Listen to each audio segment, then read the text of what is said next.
Alright, it seems like we are now live. So, let's go ahead and let's go right into it, shall we? We're going to be talking about a couple things today. This is, I'm going to be honest, a topic that I have been dreading for quite a while. Um, Yoimiya has unfortunately seen probably the most hate out of any character so far, and this is including the entire Zhongli debacle that happened when he released. Yoimiya has been a character that I have been not necessarily afraid, but also really not wanting to talk about. But we're here. There's quite a lot of things that I do want to talk about Yoimiya, so we're going to be talking about those. We're also going to be talking about a lot about Sayu. Sayu has been a character that I have been enjoying quite a lot. I did not actually get her myself, but I've been helping a friend out who has Sayu in her account, and Sayu's powerful. I gotta say that much. We're gonna be going further into detail into that in a little bit. But apart from that, there's another thing that I want to talk about, and that is going to be future stuff for Genshin.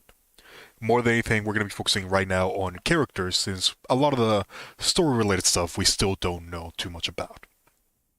At this point, it's pretty much the worst-kept secret that Ball is going to be the next character that we're going to be getting on the banner. I want to talk a little bit about Ball, and I also want to talk about a little bit about a couple, we'll call them predictions. We'll call them predictions. It looks like people are already here. Yoimiya isn't performing, in my opinion. We'll talk about that in a bit. Her numbers are weird, and they're difficult to understand. They're not as weird as Balls, but they're somewhere around that mark. I don't think Yoimiya is that bad, but we're going to be going into that in just a bit. After we finish with all the discussions, we're actually going to be holding our Abyss run as well.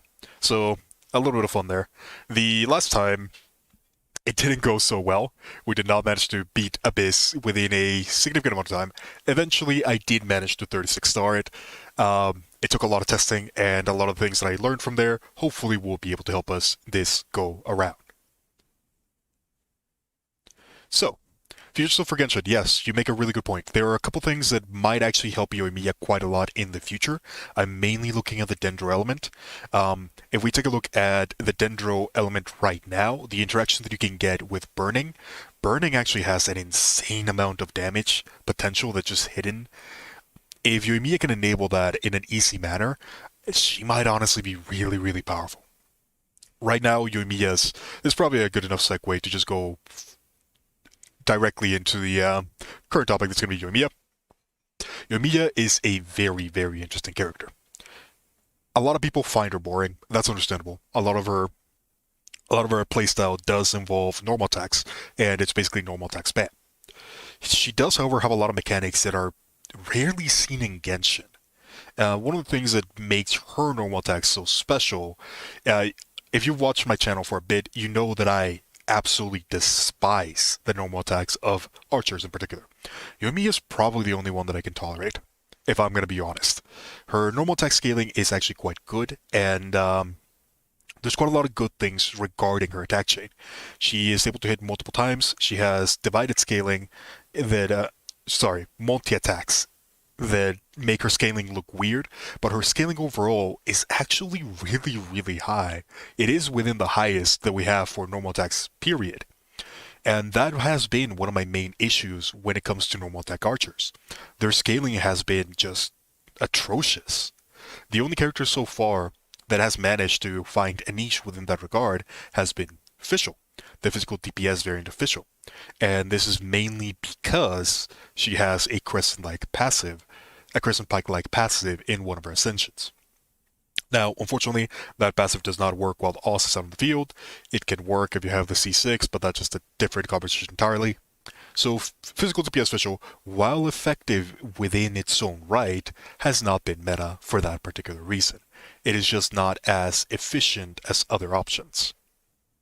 Now that we are getting more physical DPS characters, it has fallen out of favor. Now, with that being said, why do I bring this up for Fischl?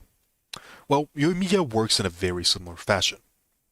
A lot of her damage is centered around this normal attack.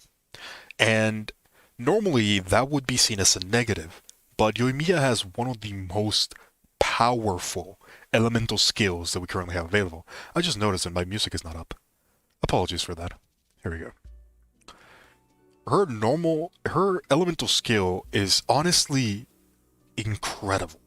It is probably the best elemental skill that we have right now. Yes, I'm including Hutao's in this. Any elemental skill that you can think right now, it does not improve the damage as much as Yoimiya's. Why is that? Well, for starters, it is partially to do with her scaling. Her scaling within a 3-second attack chain, if we're assuming a level 8 of the talent, is around 711%. This is very, very powerful. For a comparison note, a vaporized charge attack Hutao, assuming that you have a full Crimson Flame set and at least 100 Elemental Mastery, only gets to 400 scaling. Within 3 seconds, you can do 2 of those. So yes, within this particular scenario, Hutao is better than Yoimiya. Assuming that you have a full set of Crimson Witch Flames, at least 100 Elemental Mastery, and the ability to vaporize. This is what it takes for Hutao to get to Yoimiya's level. And this is just normal attack scaling, period. We have not even put the attack power of Newabi Fire Dance. Newabi Fire Dance is ridiculous. It is probably one of the best skills that I have seen. It's insane. It just gives so much attack damage flat out that it really does increase the damage of Yoimiya by a massive amount. Now, with that being said, why are people saying that she's bad? The main reason why Yoimiya is currently being seen as such a negative character, a character that you really don't want to grab, which I absolutely think it's fake. I think Yoimiya is probably one of the best characters that you can get as a free-to-play. I do have to specify that. As a free-to-play person, someone that is not willing to spend super heavily, a C0 Yoimiya will more than likely be your best option for Pyro DPS, at least currently. Even more than Hutao, yes, even more than Hutao. The main reason for that is just because her accessibility, a lot of her damage is it's independent of other factors. She just has it on her kit.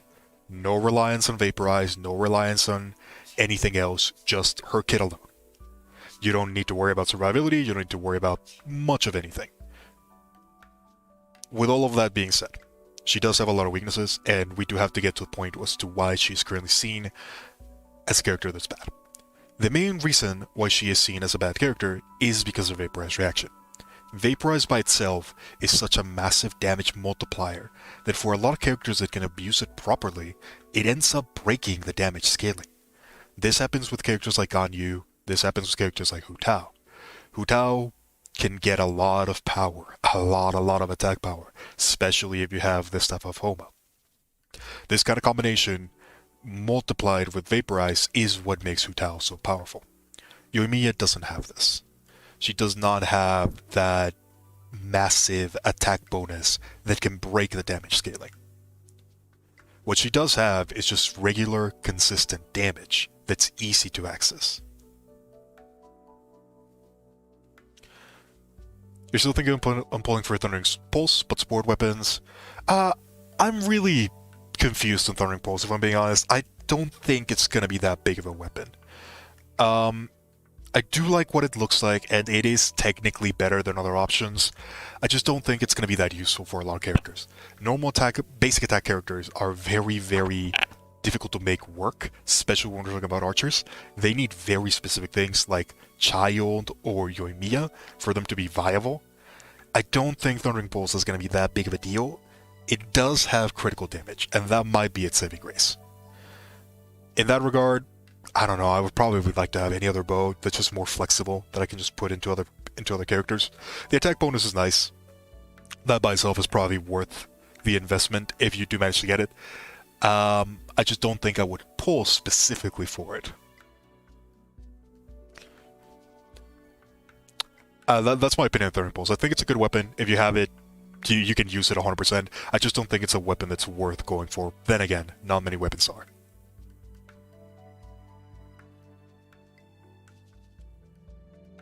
She's pretty weak compared to other characters, yes, and that is something that I will get to. The biggest problem that she has right now is just mainly the perception that you see her. If you actually take a look at the numbers proper, when you begin comparing the damage that Yoimiya can do to the damage that other characters can do in a free-to-play spectrum, the damage difference is minimal. And I'm talking insignificant. Especially when you don't have things like the Wolf's Gravestone or the Staff of Homa on the competing characters. If we're talking about just 4-star weaponry, no constellations, nothing drastic, insane over the top, the damage difference is very, very small. And this is with Vaporize being factored in. A Vaporize cannot be enabled while either you don't have Xingqiu or Xingqiu is currently being used in another team. Yoimiya just does more damage. That's kind of the thing about Yoimiya. Her ceiling is not high.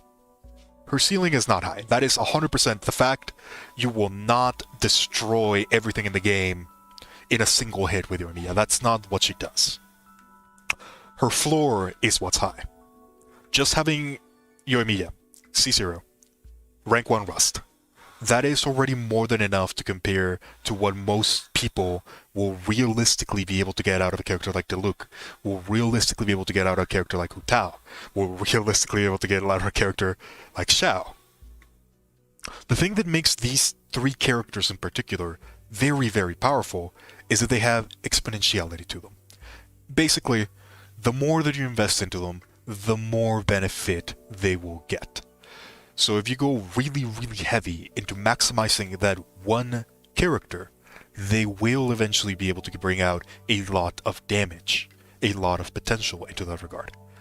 Will a maximum investment Hu Tao outdamage Yoimiya? 100%, every single form that you can figure it out. Hu Tao is busted with the Step Homa. Will a max refinement Wolf's Gravestone Diluc be able to outdamage Yoimiya? Again, yes. Diluc gets a bit more benefit from attack power, and his scaling is pretty significant. You can get a very good amount of vaporized damage with the assistance of Xingqiu, and he can vaporize a significant portion of all of his hits. Really good use out of that. Think about all of the things that you have to do in order to enable that. You have to have close to perfect artifacts, you have to have rank 5 weaponry, and you have to have pretty much everything leveled up to a very significant degree. If you can enable that, by all means, don't roll for Yoimiya. She will not be what you're looking for. This does not mean that Yoimiya is bad. It just means that she is a different kind of character that's low investment. You go straight for low investment, and right out of the gate, you have a character that can already compare to Diluc, that can already compare to Hu Tao, that can already compare to a lot of different characters. Her main issue is that she's single target. That is the one thing that's holding her down. And it's not necessarily that big of an issue. A lot of the content does seem to be skewing towards more boss fighting scenarios, which is where I think Yoimiya really fits into her own niche.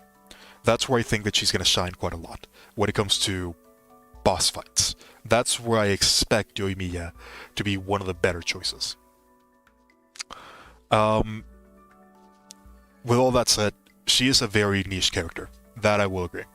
I think her role is very similar to that of Tartaglia. She doesn't have as high a ceiling as Tartaglia does. Tartaglia has significantly higher, but she does have a very, very powerful role as an enabler for other characters, which I think is very valuable. As the game evolves further, there's going to be a lot of things that are going to be added that could legitimately break Yoimiya. We already have a lot of characters that can very, very massively increase the damage output that Yoimiya can do. Things like C6 Fischl, or pairing her with a Baido and equipping her with Thundering Fury set. There's a lot of potential in Yoimiya. Is that potential going to be realized right now?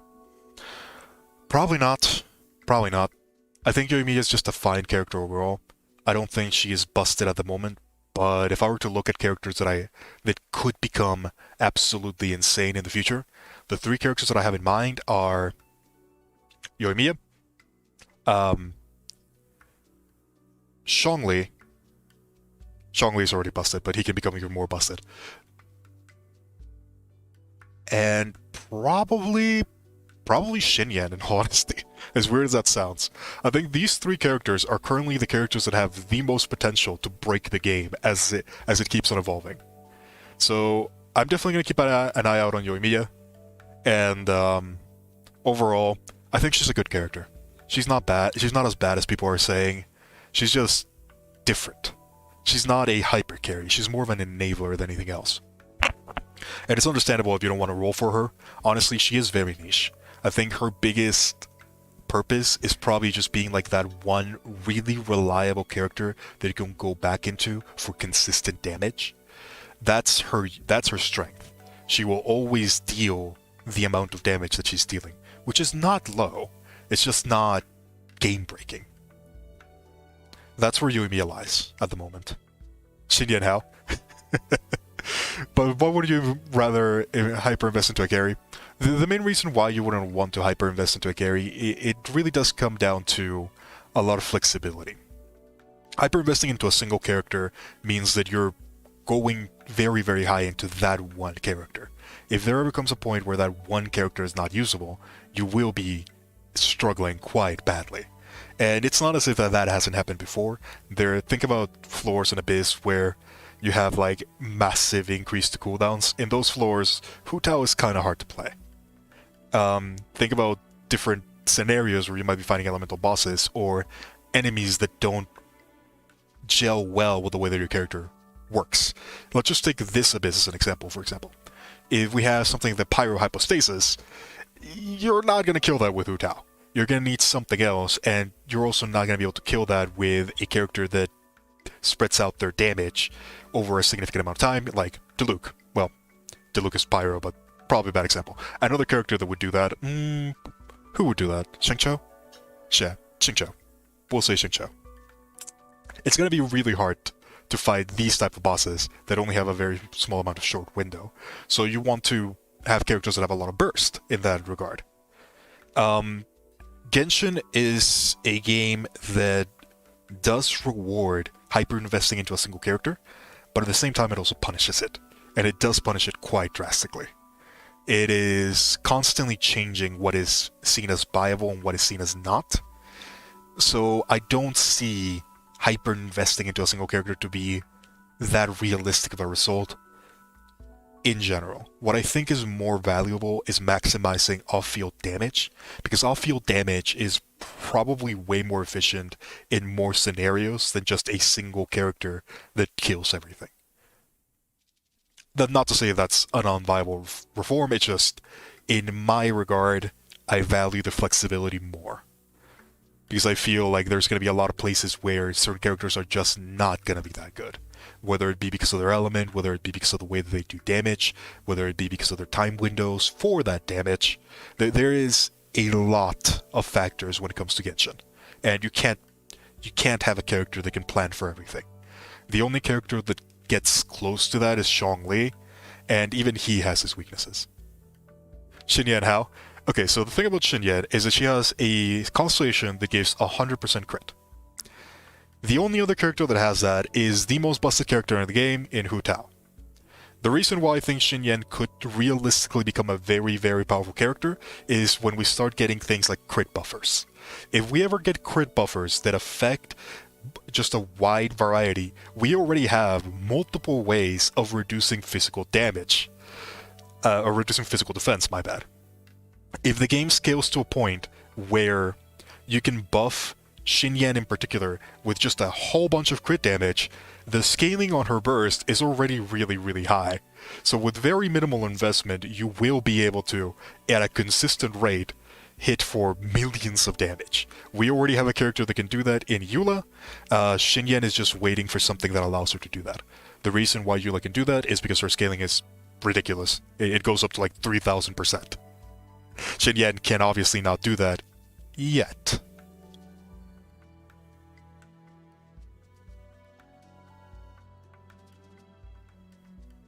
ICD? Oh, yeah, ICD. I don't think her ICD is that big of an issue.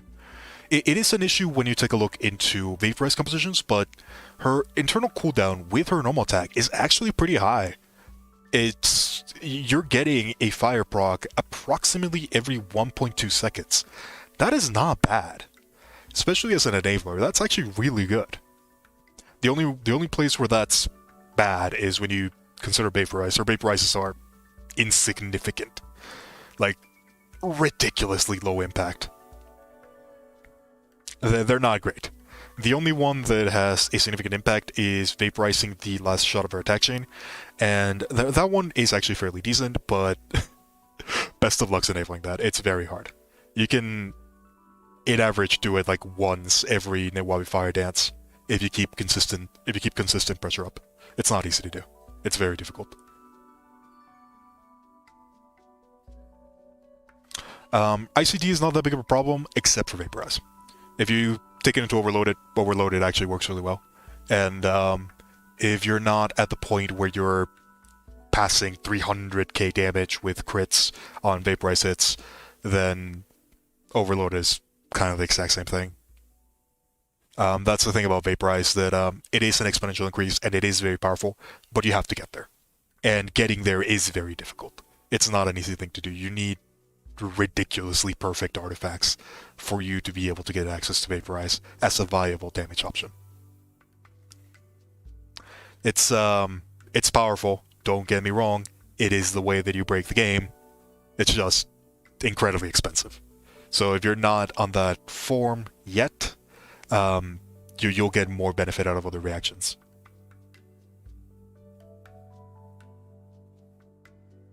In what situation would you use Yoimiya over a Xiangling? Well, that's actually a really good one. In what situation would I use Yoimiya over Xiangling?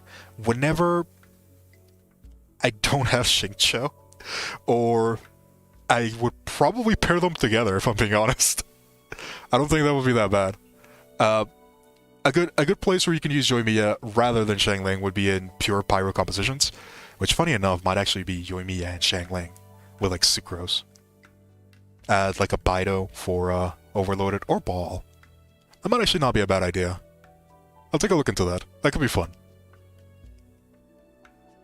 Pure Pyro definitely benefits more for Yoimiya. Xiangling is very, very powerful, don't get me wrong. She's also something that you have to build around and you have to enable with a lot of elemental energy. So that's kind of the thing about Xiangling.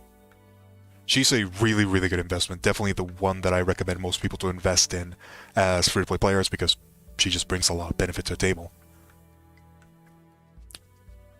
I don't think the comparison to Yoimiya is that fair, though. Because the way that Xiangling does a lot of her damage is off-field. And that is just very, very beneficial.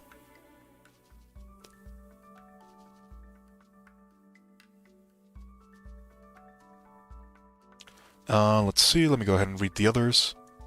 Eula sucks, enemies always die. That is the thing about Eula. When Eula came out, I always said, she's going to be used for speedruns. That's what she's going to be used for. And lo and behold, that's what she's being used for. Never took time for Xinyan. Xinyan is in a really weird spot. She has the potential. She just doesn't have the things that enable her. And there's a lot of characters like that. One of the reasons why a character like Diluc is currently falling out of favor is actually because of the weapon choices that have been released so far. If we think about the weapons that are currently available, spear users have things like the Jade-tipped wing spear, they have the Staff of Homa, they have all of these crazy weapons that do massive amounts of extra damage. Swords users just got Mist Splitter, which is just maximizes damage to oblivion and increases all of that insane amount of power. Diluc has the Wolf's Gravestone, which, while not bad, it doesn't bring as much as these other options. That's kind of the reason why Diluc is falling out of favor, just the lack of hyper-impactful weapons. We have weapons that triple the damage of a character, and Diluc is here with a Wolf's Gravestone, which increases damage by like 40%. Not a bad buff at all, but just not as impactful as other characters. That's kind of one of the reasons as to what Genshin is moving forward to. The character balance is actually incredibly well done. I don't think there's many characters that lie as outliers without the addition of some of the crazy weapons. Think of characters like Ganyu. Getting Ganyu to do the damage that she does, it's actually kind of hard without the Ammo's Bow. That's one of the reasons why a lot of people have gone to the significantly inferior in terms of damage, but significantly better in terms of effectiveness build, which is the Venti Mona composition, the one that I mentioned at the very beginning, that was probably going to be the composition that she was going to be using the most. And this is kind of the reason why it is very difficult to set up a lot of these melt and vaporize combos in a consistent manner. So when you're taking a look into stuff like that, you're always going to go for more consistent access, which is things like reducing elemental resistances, reducing defense. It's just more, not efficient, it's more reliable. And that's kind of one of the reasons why I like Yoimiya as a character. She's just very reliable. You don't have to worry about anything with her. Her cooldown can be very, very easily gone around. She brings a lot of damage potential to the team by being able to increase the attack powers with Ryukin Saxifrage. She's just a very reliable character. There's not much to complain about her, really. The only real complaint is that she doesn't use Vaporize. And even then, Vaporize is not something that you can take a lot of advantage of if you're not heavily invested into the game. A character that doesn't have the perfect amount of crit on every stat is just not going to be able to take good advantage of Vaporize. As good as the stat is, a lot of the characters that can take advantage of Vaporize purposely have low scaling so that they don't break it, entirely. It's actually one of the reasons why Geo characters and Nemo characters have such high scaling in comparison, because they don't have the big boost of damage that other characters like Hydra and Pyro can get. The balance of the characters is really well done. I think the thing that breaks a lot of the characters is often the weaponry. Things like Staff of Homa, things like Ammo's Bow and Ganyu in particular, things like Mist Splitter, those are really the outliers that change a lot of these characters into the monsters they are.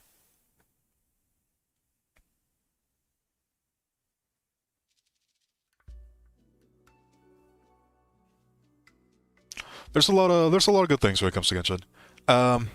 Again, Yoimiya, she's just one of those characters that has a lot of potential, but currently it's not being used that much. She will become a lot better, I can tell you that much. There is no way that a character that has a button that says increase all of your damage by 160%, realistically it's probably going to be more like 80%, just because of the way the math works. There's no way that a character that has this is going to end up being bad. As the game keeps on expanding further and further, her damage is just going to keep on going up and up. The more we get things like elemental resistance down, the more that we get things like defense down, she's going to be doing a lot more damage. A lot more damage. Without needing to rely on things like Vaporize. Here's the thing that I will say. If Vaporize ever gets nerfed, Yoimiya will instantly become the #1 pyro DPS. Mark my words. If Vaporize ever gets changed to not be a multiplicative reaction, Yoimiya will become the best pyro DPS. I will say that right now. And you can hold me to it. I've done the math for pretty much every single pyro DPS like 7 times already. Without Vaporize, Yoimiya is queen.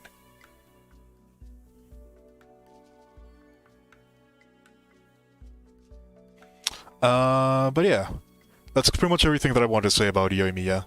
Let's move over to the next topic, shall we?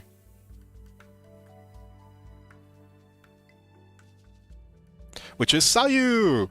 Sayu is pretty much the one that a lot of people have been looking forward for a very long time.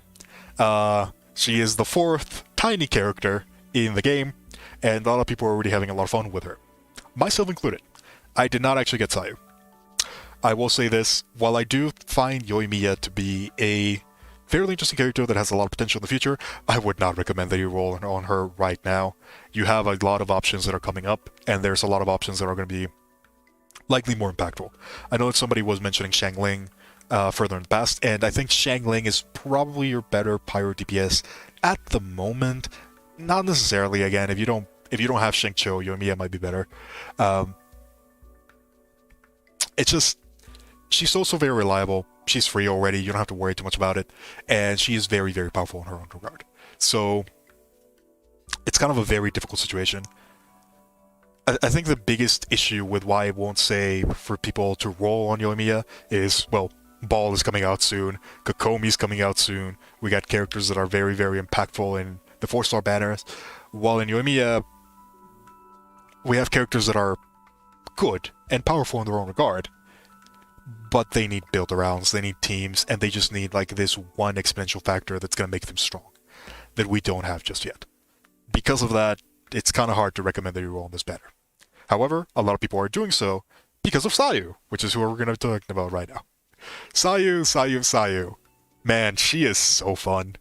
All around, if we just go into the actual numbers, she's basically just Gene 2. But that's not a bad thing. Gene is already very powerful. And her access to a pretty significant amount of healing does not go unnoticed. I think one of the things that makes her really, really interesting is her Fufu Wind Wheel ability. She has probably one of the most entertaining abilities to use, just because it feels so good to be able to run around and move around. It is a nightmare to use in keyboard. I play with controller, so it's not that big of a deal, but god is it a nightmare to use in keyboard. Once you get used to it though, it's actually really fun. Being able to move around and roll around different enemies, absorb elemental reactions in order to just massively increase different powers. It's really entertaining. One of the things that I've been doing as of late, I've been playing with an account for a friend. She couldn't complete a couple of her dailies, so I went to her account. She pulled Sayu, she also pulled Ayaka, she has a Xingqiu.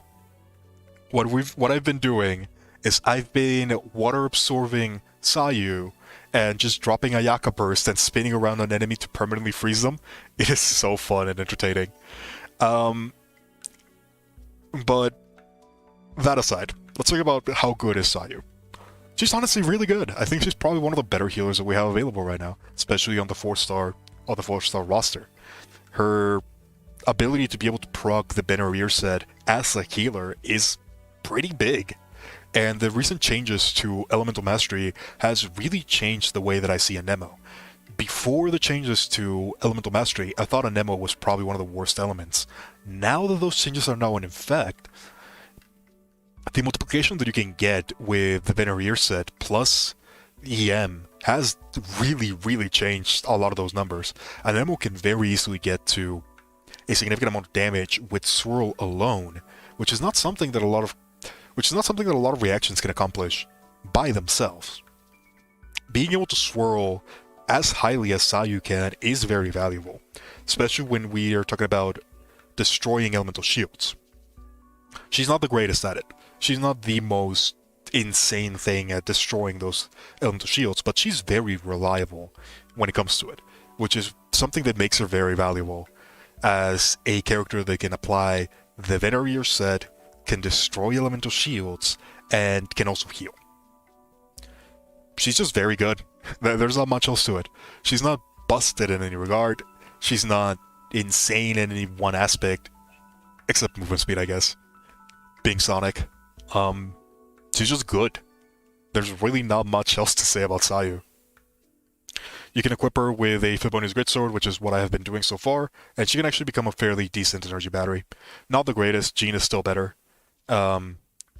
She's kind of just tiny Jean, really. More accessible Jean. Should you roll for her right now? Again, probably not. I do think that overall, the Yoimiya banner, it's mostly a healer-centric banner, and Xinyan. Poor Xinyan. Poor Xinyan. She's not in the greatest of spots right now. She has so much potential, though. We'll just have to wait until the future, I guess.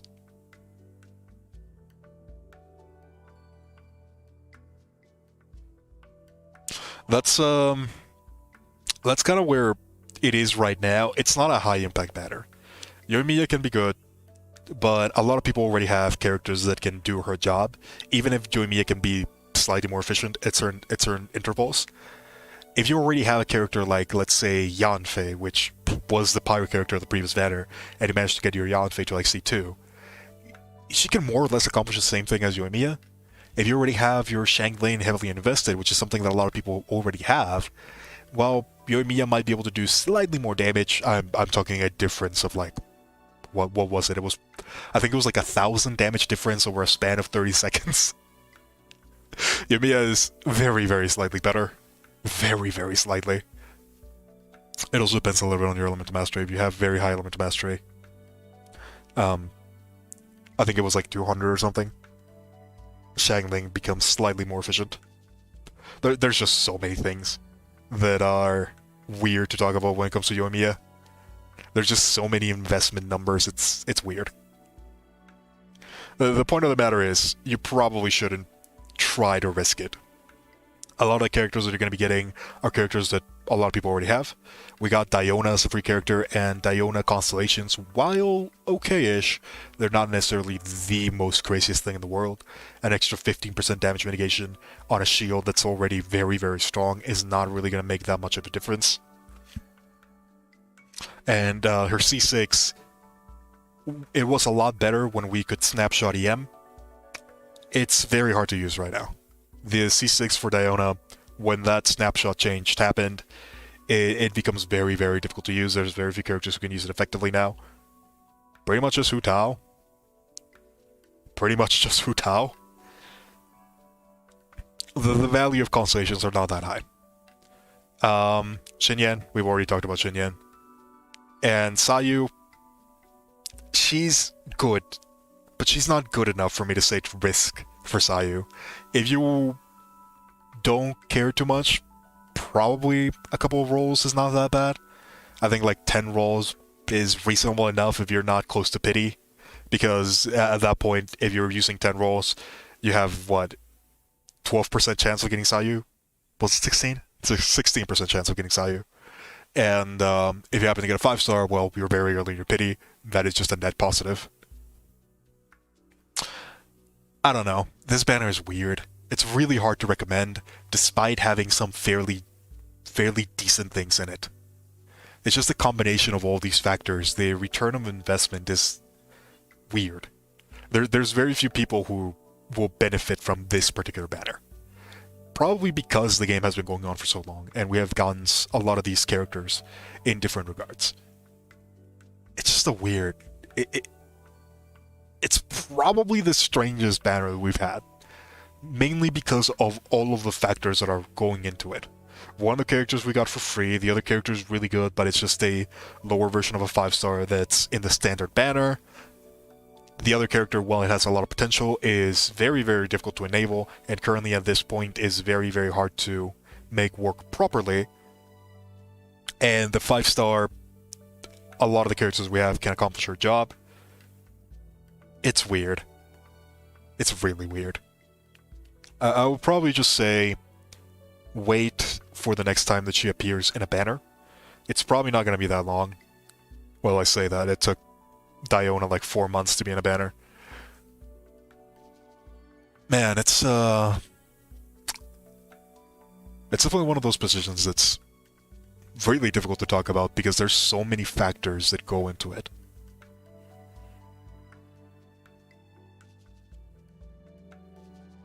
Yeah, with C6 Xinyan, that is gonna be insane when she actually gets to that point. I'm telling you, she needs very little. She needs very, very little.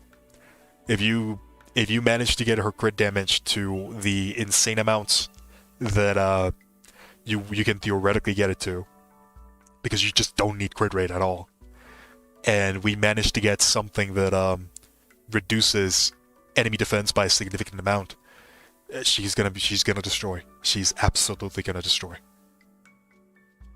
Hu Tao C1 is what you're aiming for? Hu Tao C1 is probably gonna be a good idea. If you already have Hu Tao invested, getting the C1 will increase your charge attack damage. Probably a good idea to say for that.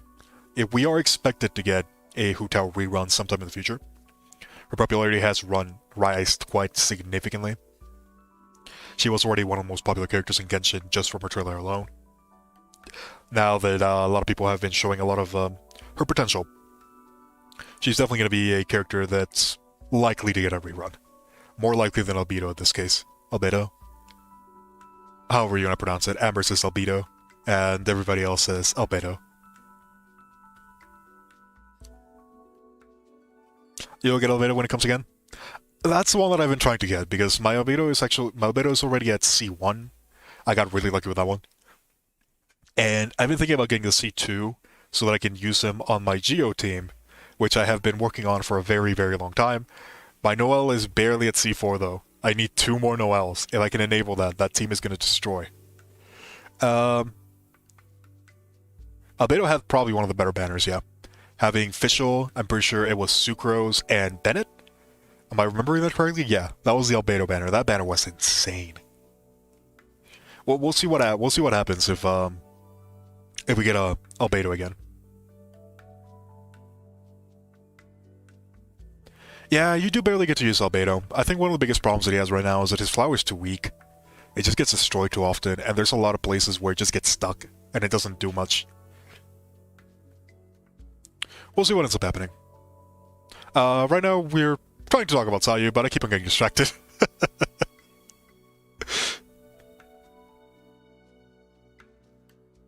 Sayu, more or less. There's not really much to say about her. She's a very simple character. She heals, she triggers Venereer, she has a decent amount of energy. Her healing potential is actually pretty high.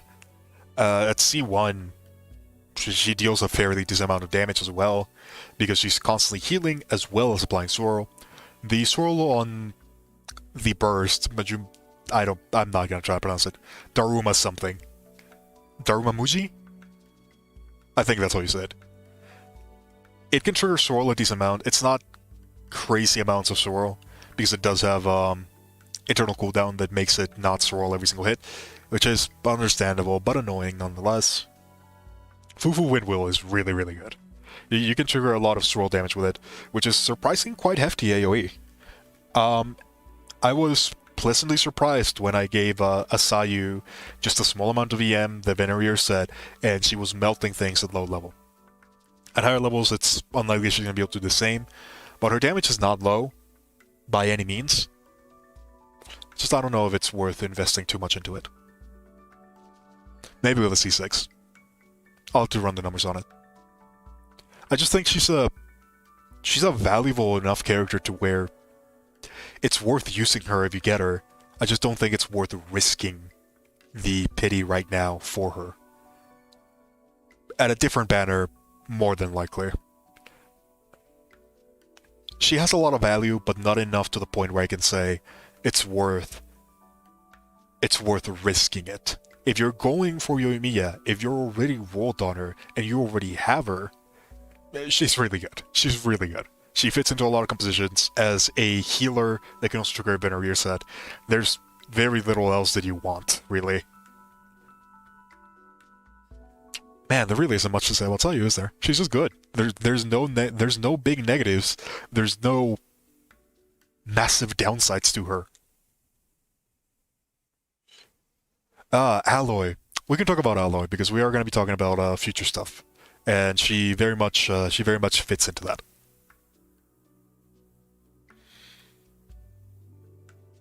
His flower for Albedo, yeah.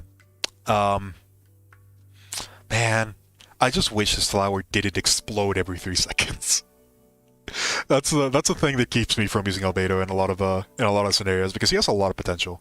My Albedo in particular, I actually have him in a composition that's I call it Eternal. It basically abuses the fact that when Xingqiu and Baido are both active, you have 60% damage mitigations.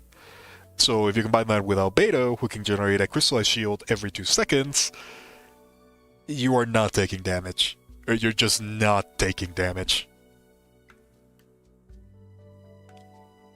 I just wish the flower didn't explode literally every 3 seconds. That's my only negative with Albedo at the moment. The increase in EM has actually been pretty massive. I think in the last Abyss, someone was actually commenting on why my Bennett was doing so much damage. I was doing close to 40k at one point. That's because of Albedo. Albedo boosts EM by a decent amount, and the way that I have my Bennett build, that EM passive bonus is taken into account. So it really does maximize the damage by a massive amount. But yeah, let's talk about Alloy, shall we? She is part of the feature content, and she's one of the characters that I did want to talk about. The three characters that I want to talk about a little bit, I'm not going to go super in-depth about them. I want to talk about Alloy, I want to talk about Ball, and I want to talk about Sarah. I'm waiting on Kokomi, because a lot of the information that we have about Kokomi right now is, I'll just say, unreliable. We'll go with that one. I think Ball and Sarah, they're very likely to be on the next banner. They're very likely to change very, very little within now to then, so I feel that it's safe enough to talk about them. How do I pick up Sakura Bloom? Sakura Bloom, it's those little flowers on the side. You have to hit them with Electro. There's a lot of them in Inazuma City proper and in the Narukami Grand Shrine. In the Grand Shrine, there's like 7, I think, just running around. And there's like 12 in Inazuma proper. But yeah, we'll start with Alloy. I think I look at what Alloy appears to be. She looks pretty decent, I'm not gonna lie. For a free unit, she's pretty much what Ember should have been, really. She has a very strong burst that can be melted. Not as powerful as other characters, but very similar to Tartaglia in that regard. So numbers that you can see on a Tartaglia burst, you can probably expect Alloy to do about 30% less, 20% less, my bad. They're fairly similar in that regard, just melt is different. Her biggest benefit will likely be from the elemental skill, surprisingly enough. It works very similar to the way that Cleese does, where it drops bombs after a bit, and they actually have very high scaling. If we take a look into the scaling, it's not small. It's pretty high. I think I'm probably going to be trying her in a more pure damage composition, like cryo resistance down, freeze composition, centered on maximizing the damage that a cryo does. I think that's where I'm going to be trying her the most. She does have a lot of melt potential when it comes to that. It's just not as high as other characters, and it's not going to be super easy to one-shot enemies. Again, she's an archer, her bows are not super conducive to that regard. The best one that you have on that front is probably Thundering Pulse. She does have a cryo infusion, which looks interesting, and she does seem to have fairly high scaling when it comes to normal attacks. I just don't think it's going to be high enough to where it's worth using. I think for a lot of people, Alloy is probably going to be the most reliable freeze enabler they're going to get for a while. There's Kea as well, but Alloy can theoretically do it without having to worry about that. I think she's just a good character. As a free 5-star, I'm honestly surprised. She's neither too powerful nor too weak. I just don't know if I don't think I would call her a 5-star, but yeah, she's generally good.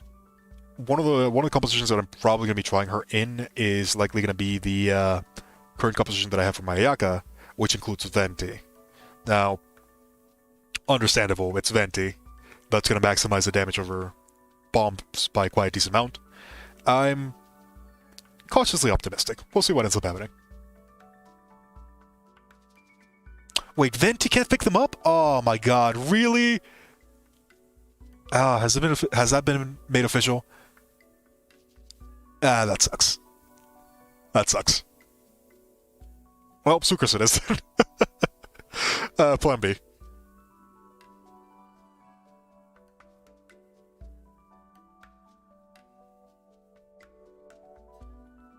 Raiden, yeah, we'll talk about Raiden.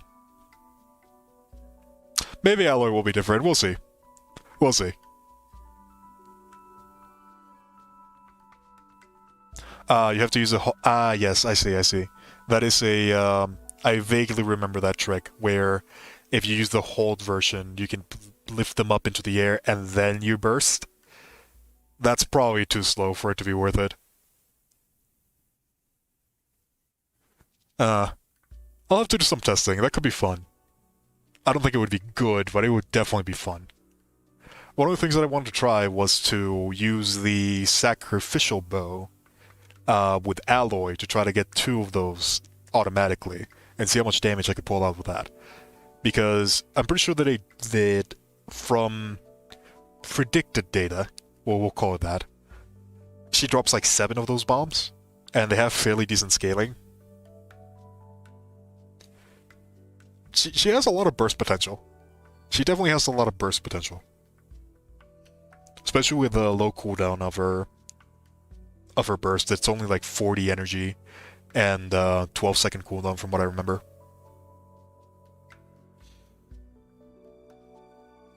It should be similar to Clay, yeah. We'll wait and see what happens. If it's not Venti, I'll just use Sucrose. They more or less accomplish the same result.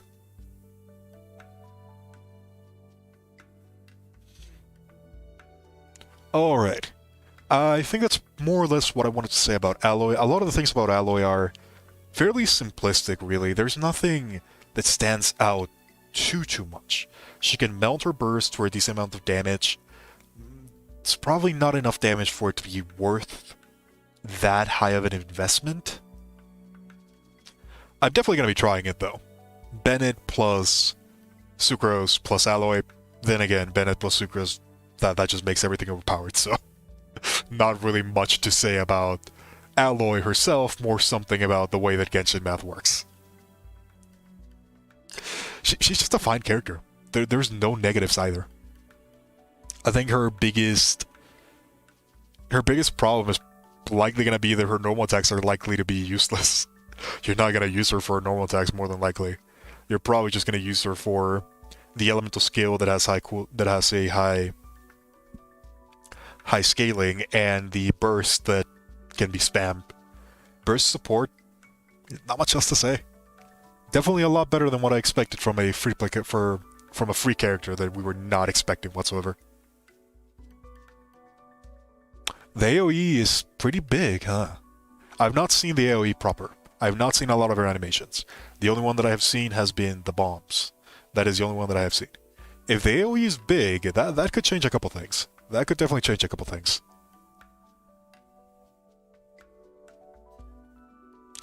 Sacrificial Bow, it does have fairly low attack. It's not enough to the point where it matters too much. She already has 4-star level scaling, so you're already going to be increasing her damage through auxiliary means. You're not going to be focusing too much into heavy attack investment anyways. I think the sacrifice is worth it, especially if you're planning on using her with Bennett or any other attack booster. Which brings me to the next character that I want to talk about. Sarah. Sarah. At this point, we've pretty much all heard what Sarah is going to be. She is heralded to be Bennett 2.0, and she is heralded to be the savior of Electro. That's not going to happen.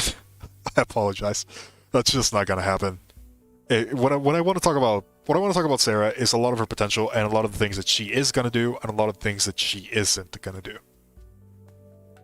80% of the biz room? Oh my god. That is pretty massive for Alloy.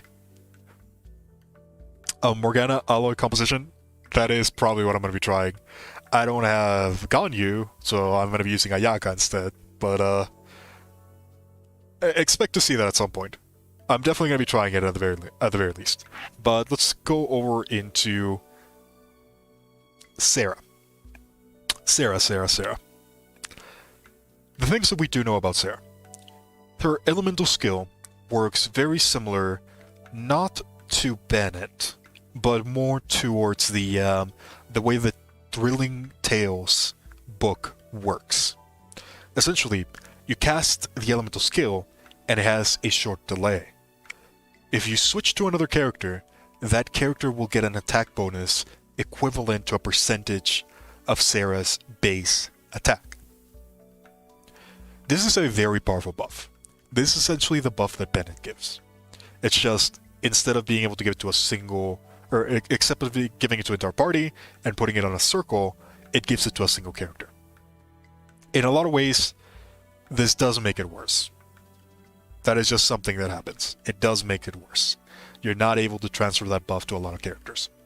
I think, depending on the way that her burst works, her burst might be able to transfer it to multiple characters. That is not confirmed, so I'm not even going to go into that debate right now. Until we get more information about that, from what we can tell right now, she can only give that buff to a single character. That might change in the future, and that is something that I am going to be keeping an eye out for. So if it does change in the future, I'll try to inform you. Now, with that in mind, she also has probably one of the more interesting constellations in the game. It is unfortunately the Constellation 6, which means that a lot of people are not going to get access to it. As it stands right now, her Constellation 6 makes it so that anybody that has her attack buff that deals electro damage has that electro damage increase the critical damage by 60%. So she increases crit by 60%. That's a pretty big buff. It only applies to electro.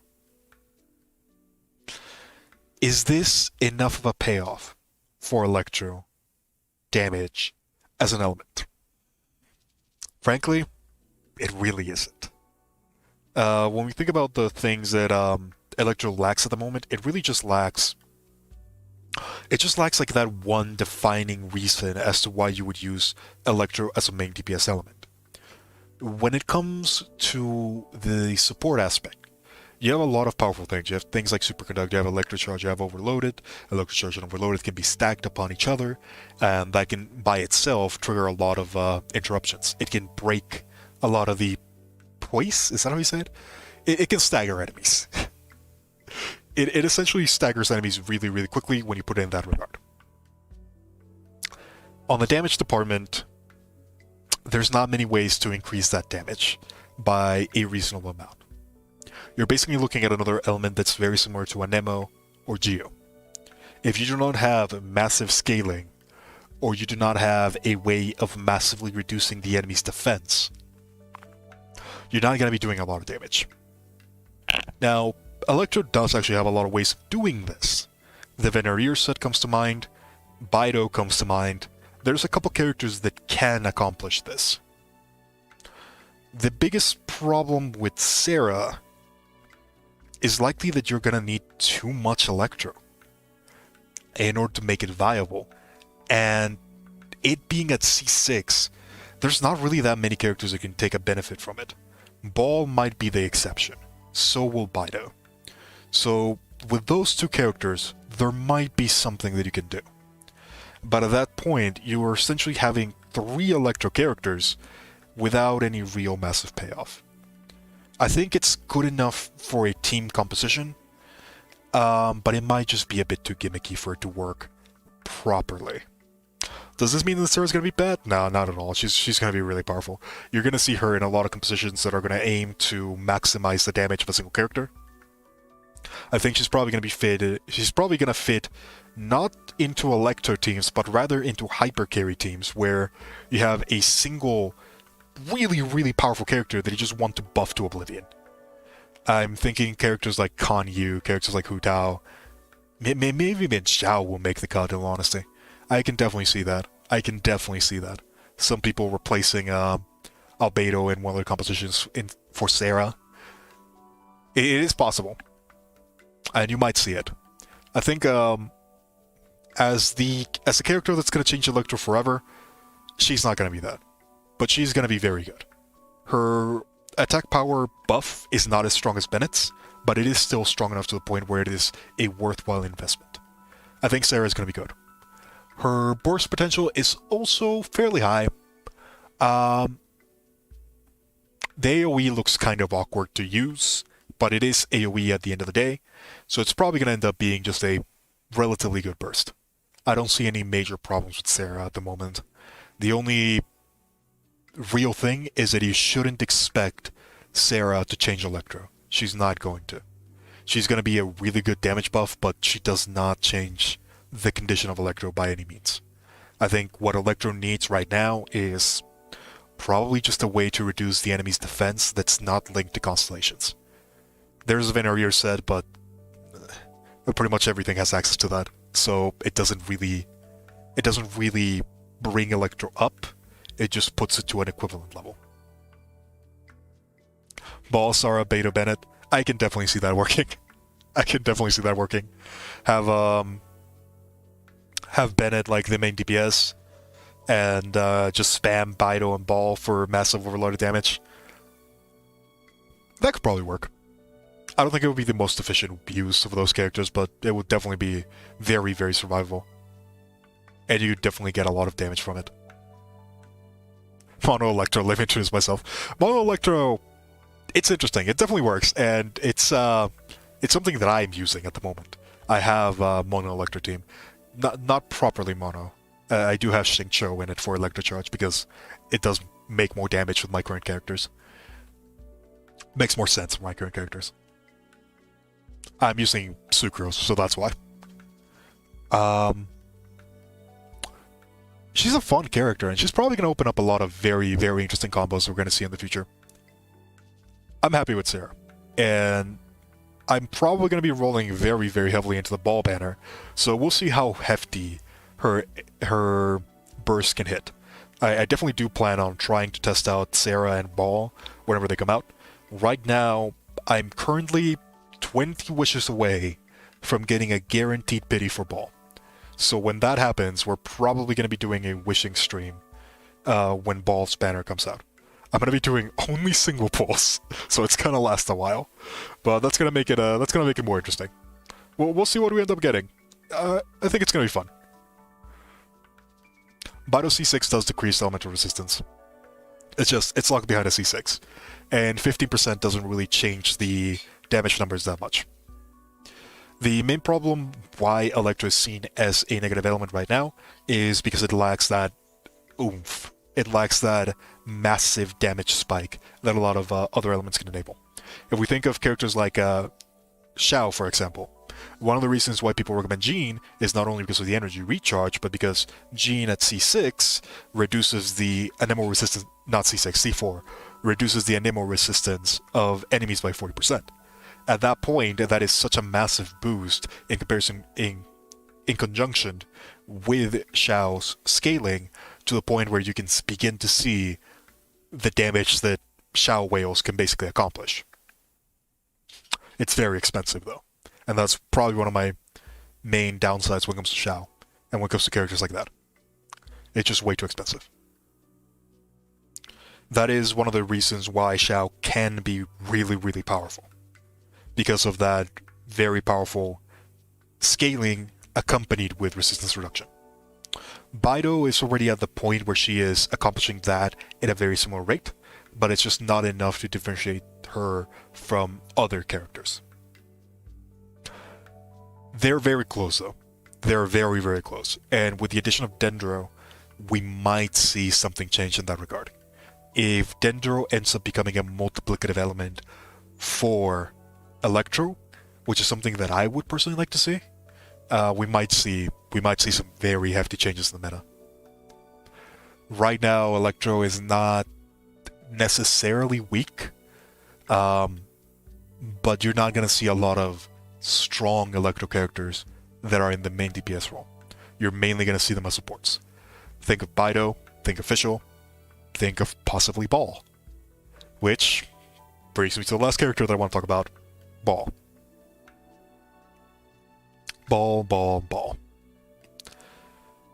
Ball has seen some pretty massive changes from the original leaks that we have seen. One of the reasons why I did not want to talk about Ball was because information was just very, very unreliable. There was way too much of it, there was nothing super concise, and it just kept on changing pretty much every hour. At this point, we're very close to the predicted release of when Ball is going to come out. So I feel safe enough to at least give some of the ideas that I've been thinking about Ball. I think she's going to be really, really good. One of the things that makes characters busted in Genshin right now, it's one of two things. How high is your scaling, or how far you can multiply it. And Ball's scaling is on the high side. It's on the really high side. If I'm understanding this ability correctly, at level 10, she's already surpassing 1000% scaling in addition to getting a very, very significant attack boost whenever she activates her burst. Her burst is looking to be one of the better bursts that we have, just for flat out single target damage. Not even single target, it's massive AoE. Just as a single hit damage number, it's looking very strong. It is not looking weak by any regards. Over 1000% scaling with a massive attack buff. On top of that, Raiden Shogun, the Narukami Ogosho? Is that what you said? Whatever. She has an insane burst. There's just no other way of putting it. With the addition of the Emblem of Severed Fates, which is 100% going to be the best artifact set for her,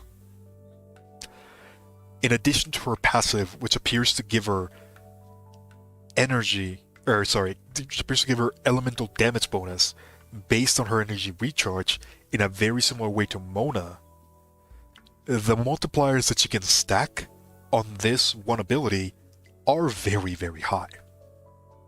Just by having a electro damage goblet and let's say 200% energy recharge, that's already like 89% electro damage bonuses that you're getting from just that. Add on top of that the power that you get from the Emblems of Fates, that's another 50% damage. You already have a 130% extra damage scaling on that ability. We're also expected to get a weapon that increases burst damage by an additional 32%, which is even more massive. That's a lot of extra damage bonuses. And damage bonuses are one of the rarest forms of getting damage, which makes it valuable. One of the things that you will hear because of this is that it's actually safer to give her attack percent bonus instead of electro damage bonuses. This is true in isolated cases. That is something that you have to keep in mind. If you plan on using Sarah or Bennett with your ball, I would recommend that you keep electro damage bonus, because that will just give you the bigger damage number. It's just harder to stack that stat. You can get attack bonuses from a myriad of ways. You can stack it with things like the Tenacity of the Millith. You can stack it with things like Ball, or not with Ball's burst by itself. It gives her like 70% extra attack power. And you can just stack it even further with Bennett. There's like 7 or 8 different ways of getting attack percentage. There's not many ways of getting bonus attack power. So I would recommend that you go for that instead.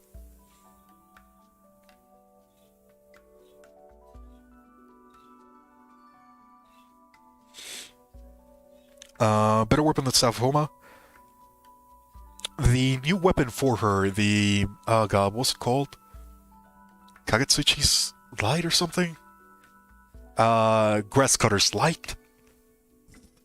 Engulfing Storm? I don't even remember. Then the new weapon from the weapon banner changes names like every 3 days. I don't know what it's currently called. It's her personal staff.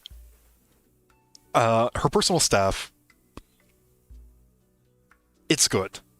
Is it better than Homa? Probably not. It's just decent. It's really good, don't get me wrong. It gives her a very, very massive attack damage bonus, and it's probably the weapon that, if you have it, you're definitely going to use on her. But there's a lot of options when it comes to her. Staff of Homa by itself is also pretty good. The weapon that really comes to mind is the Skyward Spine, because the Skyward Spine actually increases her attack speed, which is very, very valuable for her, since Muso Ichin has a very, very short duration. Being able to sneak in a couple extra hits with that extra attack speed is going to be very impactful. The higher base attacks is also going to be very impactful in that regard, because Raiden herself has very, very high base attack power. She sits at around 330-ish, and if you pair that with a weapon like the Skyward Spine, you're increasing the amount of power that you get from attack bonus by a fairly significant amount. So Skyward Spine, her signature weapon, Those are probably the two that I'm looking for 5 stars. When it comes to 4 stars, that one's a little bit more iffy. If you get a lot of energy recharge, you might just go with a Black of Paul. If you don't have enough energy recharge, you're probably going to be getting the new weapon that we're expected to get in the new update. The catch, I believe it's called. That's the weapons that are looking the most beneficial for her. Staff Home is obviously good on everybody because it just gives attack power and crit damage. The two things that you want the most on a lot of characters. So, just a general safe bet. We don't know if the buff from Spine will work on her ult. Yeah, that's a good point. We're not entirely sure. It just says attack speed, normal attack speed, so I'm tempted to say that it will. That's probably the one that's the more impactful one, realistically. The extra scaling that you get is okay, but it's not really that important. The attack speed's what's important. It also helps that it has a little bit of crit rate, which does help with maintaining that crit balance. Crit is going to be very, very significant for Ball. Crit is going to be very, very important. So keep that in mind. I think Ball, more than any other character, is going to rely a lot on crit. Because she doesn't have other ways of maximizing that damage. Crit is very, very important. More so than a lot of others. She already has very high attack potential just from her burst alone. She already has really high damage bonus, so the only realistic stat that you can increase damage with is going to be crit. Unfortunately. So start farming right now. I know that I already am. With that out of the way, other couple things that we can see about Ball. I know that a lot of people are not super excited about the elemental skill. The elemental skill is actually pretty good. If we take elemental skills into account, their main damage potential is for a support in particular. Within this amount of time, how much damage can you do? Within a 10-second period of time, Ball's elemental skill does over 700 scaling. There's not many characters that can do that. Think of a character like Ning Wang. Ning Wang's screen, which hits incredibly hard, only has like 600 scaling at maximum rank. And Ball is gonna hit much, much harder than that. Especially because of how long the duration ends. If you manage to get every single proc, it might not look like much, but those small numbers keep on getting added together to a point where they're gonna be a lot of damage. Do not underestimate her elemental skill. Her elemental skill is very, very deceptively strong. In addition to that, it also increases the burst damage. Yeah, it's a damage bonus for pretty much the entire team. That is very strong as well. It's a deceptively strong ability. We do not know the energy generation. If the energy generation is fairly high, she's probably going to end up being one of the better batteries in the game. Just a battery that can do very significant amount of damage within relatively long periods of time, but nonetheless off-field damage that you don't have to worry about. That can trigger with everything. It triggers with normal attacks, it triggers with abilities, it triggers with environmental damage, funny enough. It's gonna be fun. It's gonna be fun.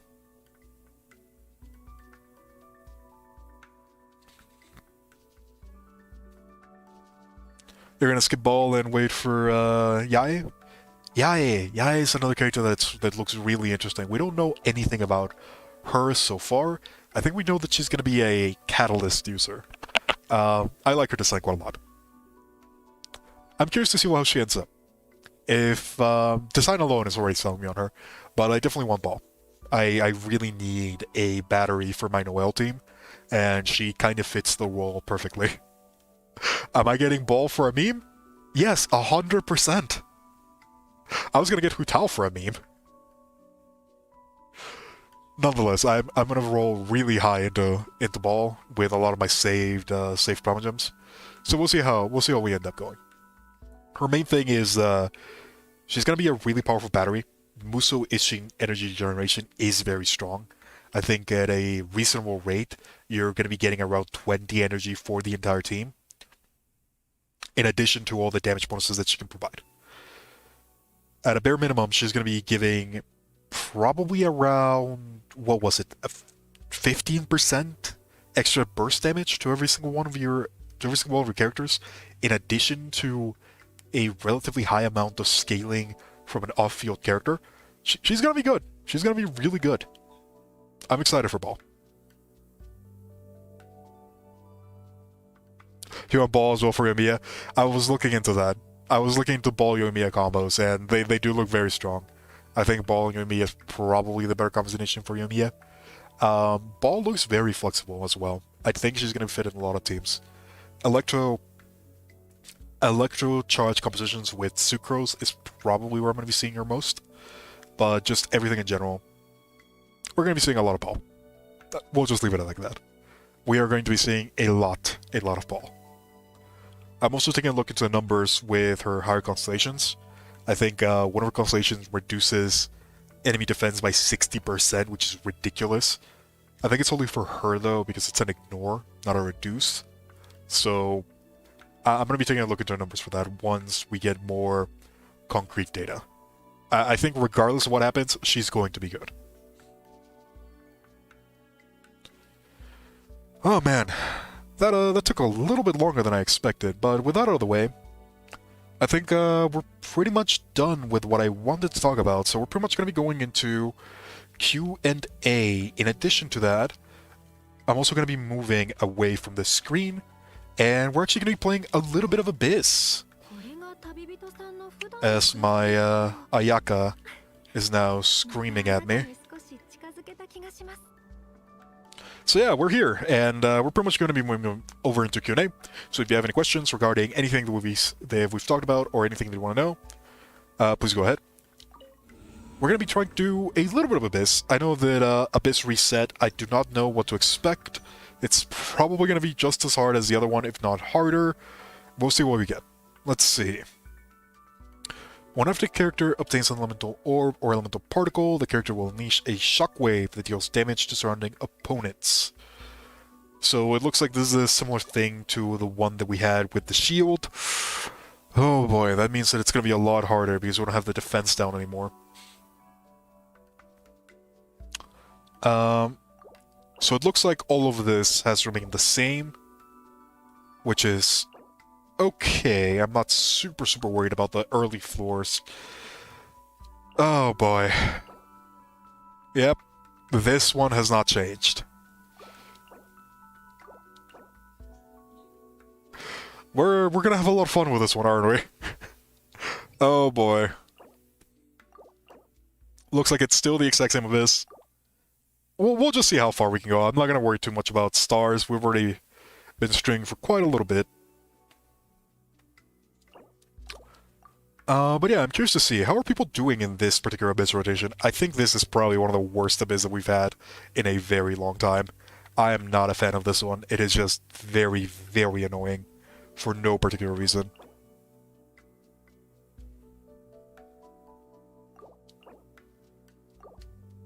Alright, so I'm just gonna bring a very basic team for the second half and first half. Who do I want to bring? Who do I want to bring? I don't think it matters in the slightest. I really don't think it matters. I'm just gonna bring, actually, we'll do this. Yeah, that looks good enough. Do I have artifacts on my characters? I don't remember. We'll figure it out. I don't think it's gonna matter too much on this particular Abyss. I constantly switch between the artifacts, so we'll see if they're equipped or not.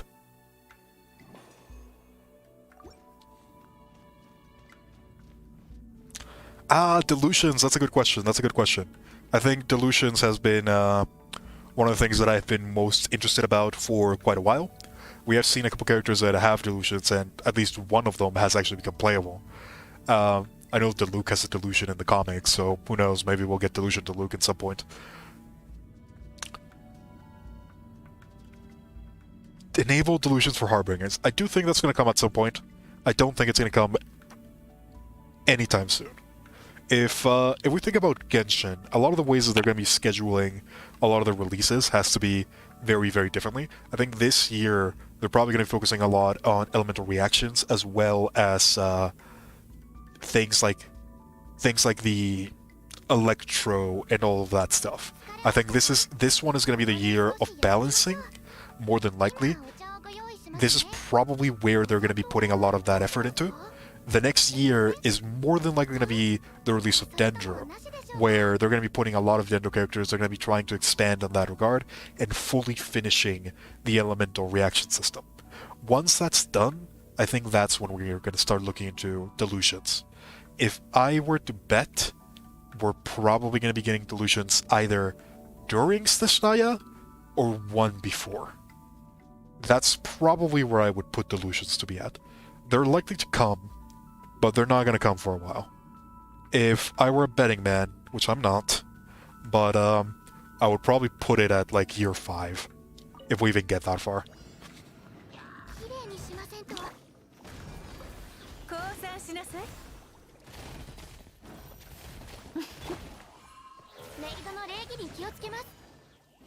But yeah, we'll just see what ends up happening.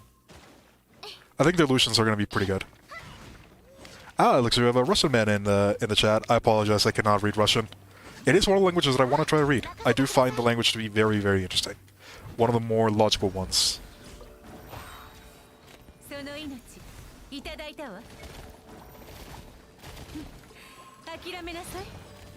I should probably try to pay more attention and actually care about this. I just brought my lazy team, if I'm being honest. The Ningguang team is just the team that I bring whenever I really don't want to think about things. Mainly because the burst damage is so high. Ah, man, I love my Ningguang. I haven't been using my other characters. The explosion damage from the thing is actually pretty high. That might end up being valuable.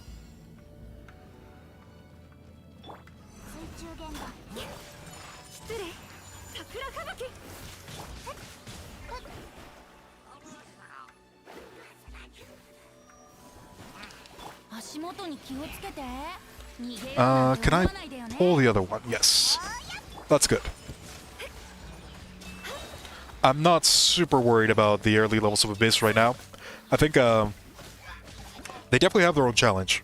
They definitely have the challenge. If we take a look and analyze what we're actually fighting, a lot of these floors are designed to be annoying. It's just, I'm currently at the point where my characters are very, very highly invested into.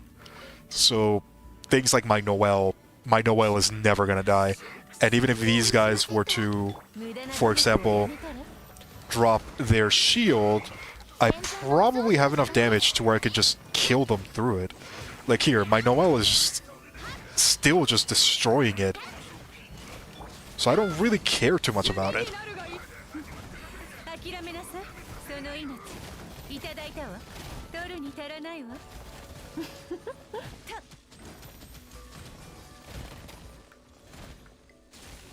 I still should probably pay more attention to this.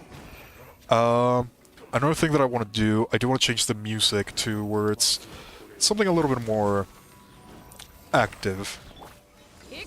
I'll change the music in a bit.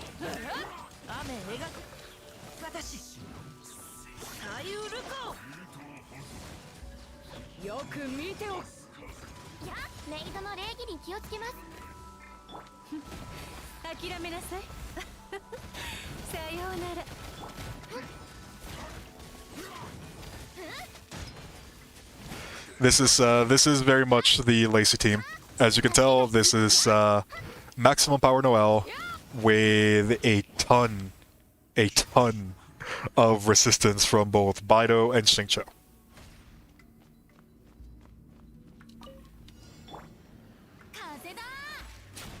And then this is just lazy mode. Oh my god, Venti, why?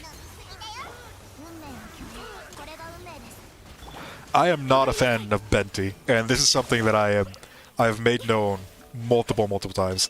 I do not like Venti.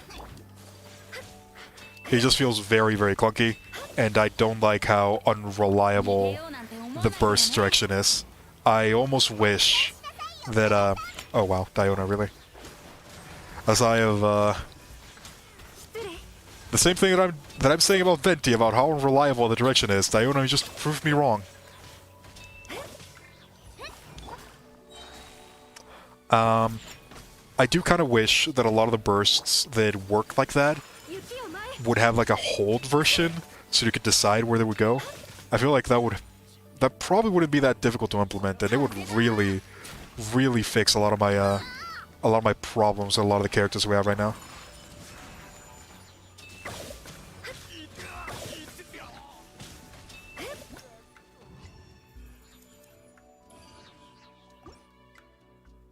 Alright.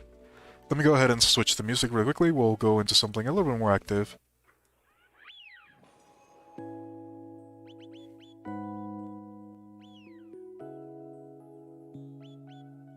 Yet still relaxing. There we go.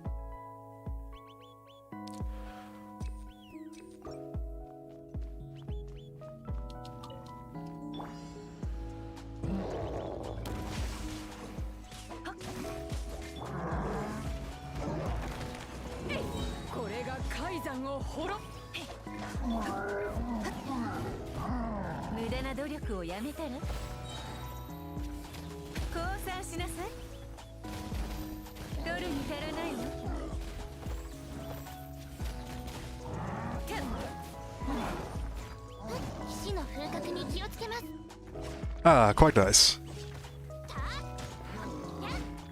This is a good thing about the Geo Elemental Resistance. Even if they have a high amount of Geo Res, it doesn't really end up mattering that much at the end. Yeah, I know, active music. It's a bit more active for me. Oh my god.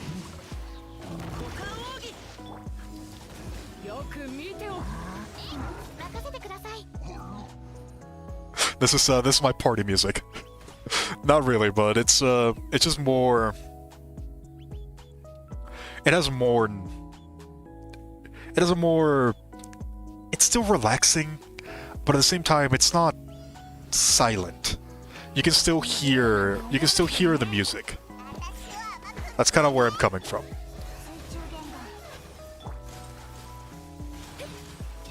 Should I even bother bursting? I probably should have, now that I think about it. Oh well.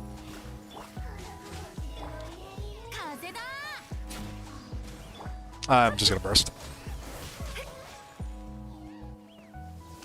You teleported out of it, really? God, I despise these things so much.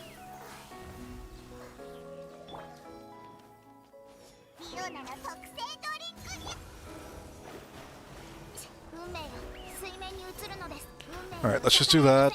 Grab the one that's hidden. We'll proc Venti.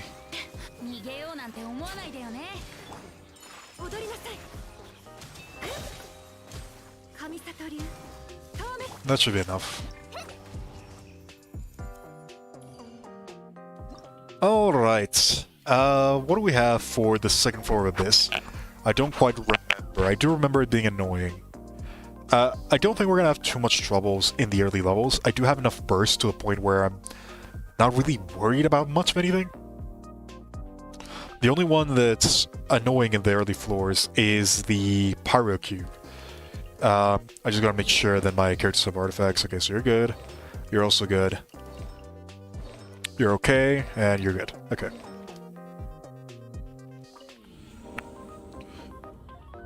So, yeah. Most of the early floors of Abyss, I'm at the point where I can mostly ignore them. This is the one that's going to be causing us a lot of issues. I have a couple plans as to how we're going to solve it. I think what we're going to end up doing is we're more than likely going to be using a Anemo composition, or Anemo Electro composition to take care of the Kairagi, these guys right here, and the Nobushi. More than likely, I'm going to be going in with Baido, Xingqiu, Fischl, and Sucrose. That's probably going to be the one that we're going to be using for team number 1. And team number 2, I'm just going to be using Ayaka Turbo. That's pretty much it. If we can manage to beat this, I think these two are easy enough to the point where we can do it. I don't think that that particular team will be able to beat the Magukenki. My Ayaka Turbo is not powerful enough to beat the Magukenki by itself. Funny enough, the Electro team probably could. So that's something that we might actually end up doing. We'll see how it goes. We'll see how it goes. Before we get there, though, we have to finish the other floors. What do we have here? We have Electro, Hilichurl, Cryo Gunner, whole bunch of stuff. We actually have to pay a bit more attention here because I don't think I'll be able to just kill everything. Probably going to be bringing Ayaka, the Ayaka team for this one. Ayaka, pretty much. Let's see. Lectors. Yeah, okay, so I actually have to think for this one.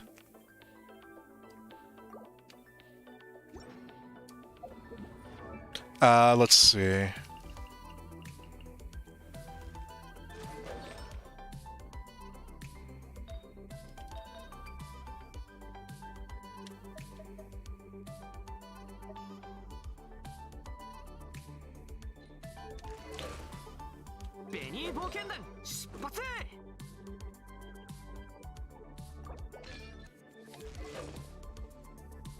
Good enough. I think, the one that I'm going to be bringing my Bennett team. Which means I need to have my Albedo ready.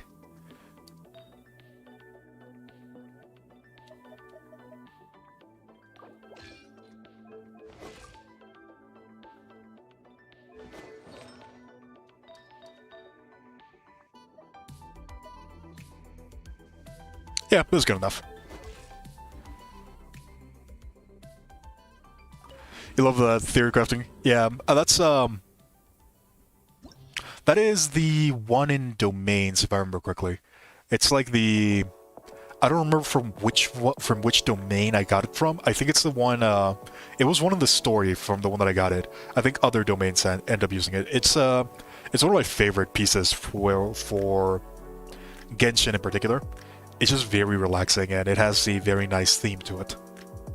Okay, so we're going to use Bennett, Bido, Xingqiu, and Albedo. And then for this one, we're going to bring Ayaka Turbo.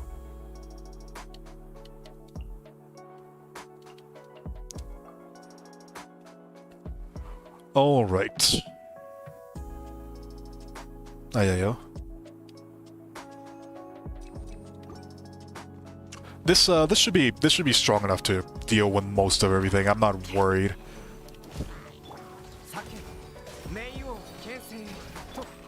I wonder, can I kill this fast enough so that I don't have to worry about it? Yep, it looks like we can.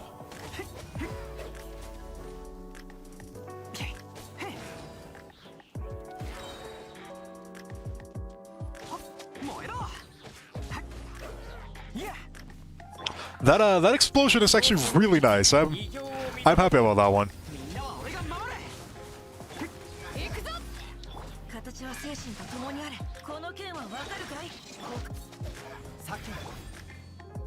I know that when I was doing this in God, I hate those things.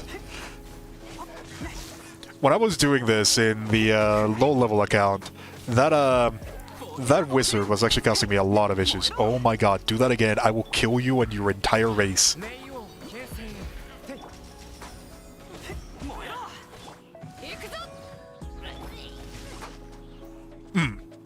Apologies. I'd have gotten a bit murdery on that one. These things have cost me so much pain in lower levels. I am done with them. I do not want to see another one of those in my entire life.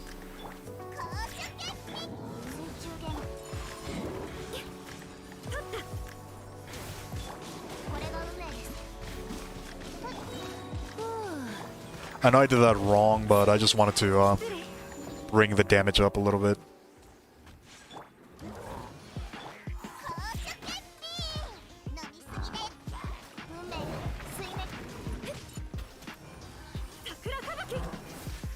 Have a good night, Guido. We're pretty much just gonna be seeing how far we can go into Abyss. We might do a bit of mechanicus later, I don't know. I've been having a lot of fun with mechanicus as of late.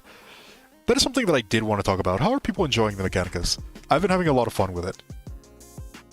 I know a lot of people are not a fan of the stick system. I think this stick system is not a bad idea. I just don't think it's well applied at the moment. I like the idea of having something to do with your energy once once you're at a high rate. I just don't know if this was the correct interpretation for it.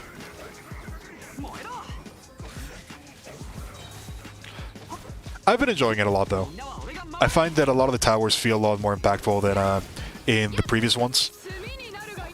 That is definitely one of the things that I did not super enjoy about the previous one. A lot of the towers did not feel that good. Oh, we're done. Whoops. In this one, every single one of the towers feels like super powerful. Banishment is crazy. The crack shot is insane. The ice towers upgrades are pretty fun. A lot of the even things like charity feel amazing with the speed reduction. I think that one's definitely a big plus for me. A lot of everything feels more impactful.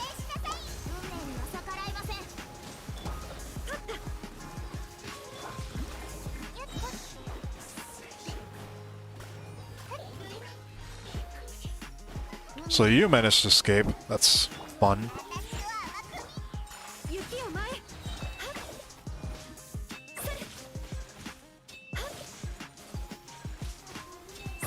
But yeah, we might do a bit of mechanicus. I've been really enjoying it. So far, my favorite strategy has been permafreeze. One of the things that I want to try out, and I might invite a friend if we do mechanicus. Oh, we're already in this way? That's fine. One of the things that I want to try out is I want to see how...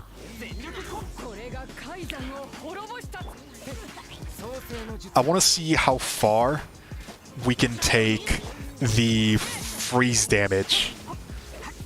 I want to have like somebody with an Ayaka, and then me with my Mona. See if we can permafreeze. If we can permafreeze an enemy like that.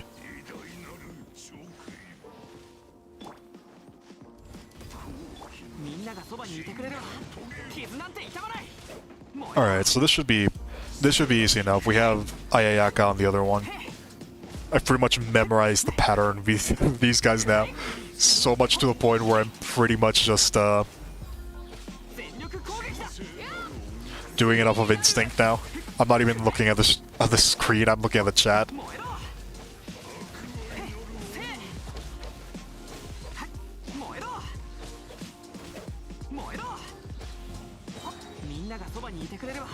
Alright, easy enough. I'm enjoying this mechanicus. I definitely do want to try it a little bit. We'll see if we have an easy time in Abyss, we might do mechanicus instead.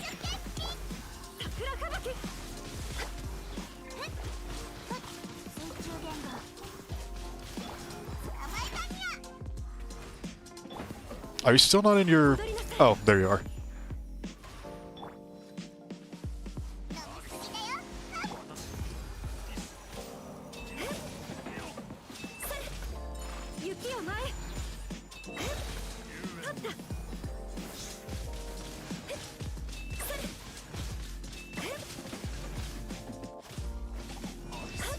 And there we go. Alright, so that was a pretty easy floor. This is the one where I actually have to start thinking. Do I? I guess I really don't, so never mind. We're going to be bringing the same composition, which is good old Benny Boy. And then Ayaka Turbo. I am really, really glad that I ended up getting Ayaka. Not gonna lie, Ayaka has been such a massive pickup for me. She just makes a lot of things really, really easy. I definitely think that she's definitely been one of the most valuable characters that somebody can get for free-to-play. Now, I think my scaling for free-to-play, which I might actually do something like that, like a tier list for impactful characters on a free-to-play setting. That might be entertaining, I don't know. That's something that I've been thinking about doing. Like the free-to-play perspective of characters.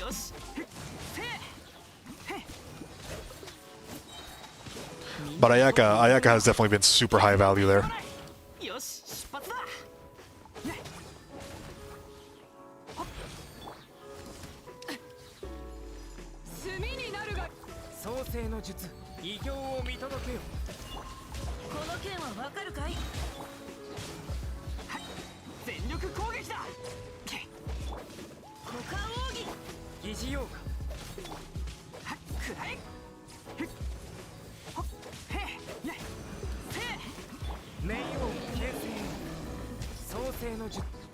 Oh, I did that too late.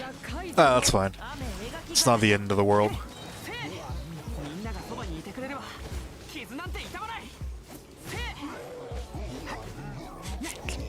I absolutely love this composition just because of how insanely tanky my team is. There is just nothing that does damage to it. It's probably not even the highest damage you can get. You can definitely get more damage. But this amount of damage with this amount of tankiness, it's what makes it so that I like it a lot.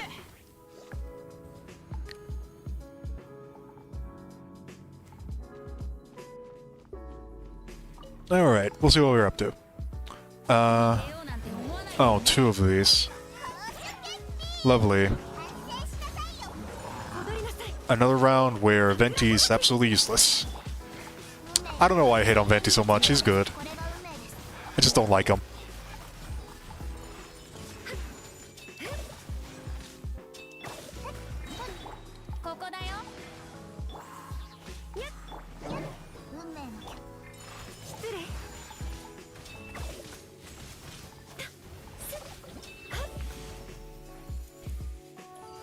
Alright. The big one on this one is going to be the Pyro Hypostasis. That's always the one that's going to cause the most issues. So, because of that, we might actually have to pay it a little bit of attention.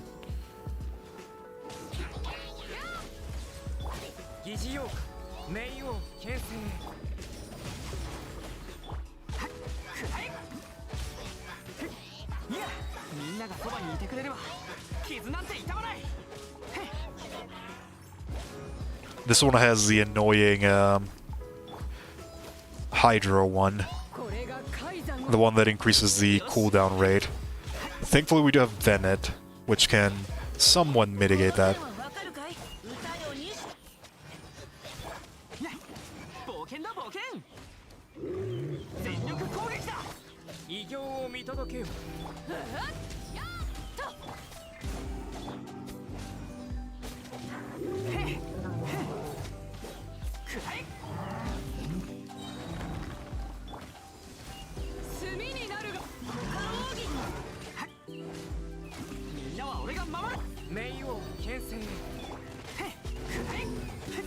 There we go, that's what I'd like to see.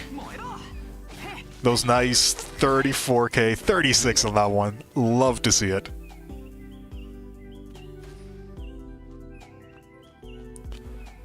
We're doing pretty good so far in this Abyss.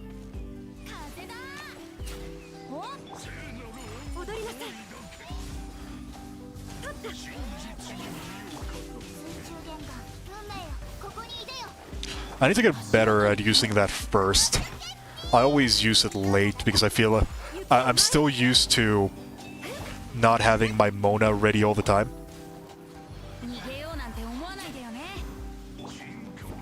I always feel like I have to save it.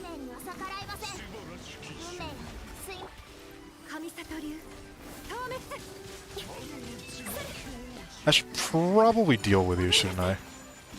There we go.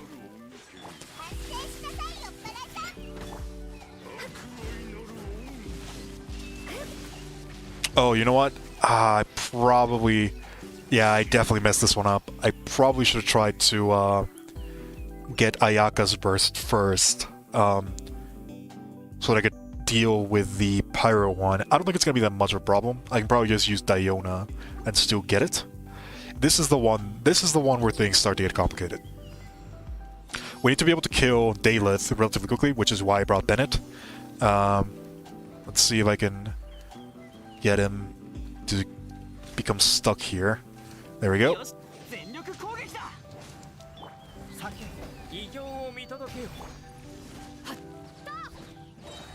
Alright, I managed to get a fairly decent amount. Let's try to burst him down a little bit here. Let's see how much we can get. Fairly decent, fairly decent. I think we have enough time. Especially now, yeah, definitely we have enough time.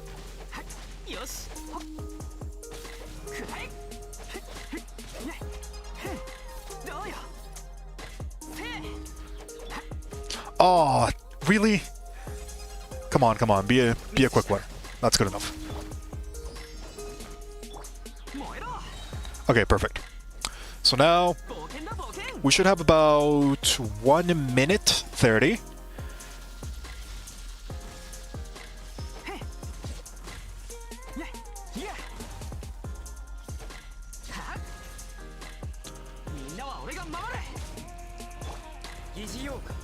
Perfect.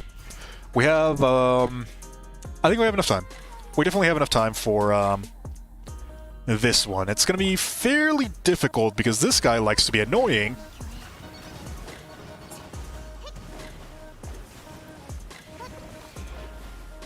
God, I hate this thing.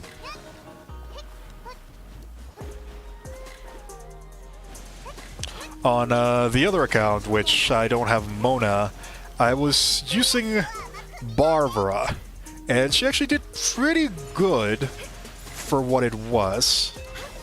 I'm not gonna get enough time, am I?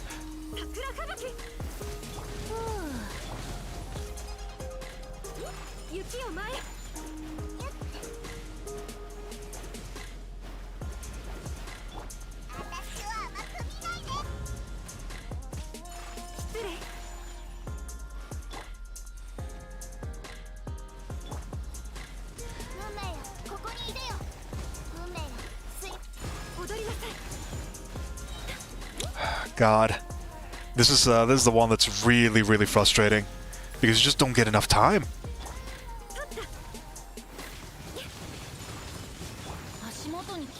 And as I say that, never mind. Oh boy, that died really quickly. All right. This is the one where we're actually gonna have to pay attention, so I'm probably gonna have to change a couple of the teams. I don't think bringing the Bennett team is gonna be good enough. While I do like my Bennett team quite a lot, it is incredibly tanky, and it works incredibly well. It does not have enough power. It just does not have enough power, especially in the AoE department. So instead, I'm going to be sending Venti to the Shadow Realm.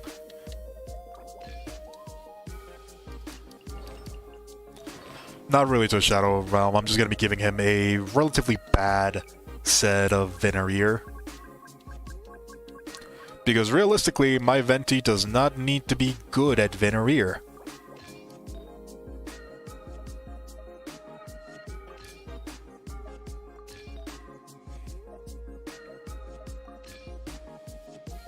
Good enough. We'll give him a EM Sans at a bare minimum. 18% crit rate. Oh my god, that is horrible. Whatever. 200 limited mastery. Yeah, this is... Venti, I'm sorry, your pure existence is just to press a single button anyways. You don't need to be good.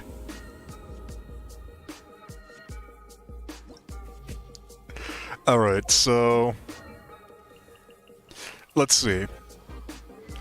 Sucrose is doing pretty good. I still need to level up my sacrificial fragments. That is something that I've been working on slowly but surely. Let's go ahead and give that... Wait, this entire time my Mona had the Mappa Mare? No wonder I wasn't doing that much damage.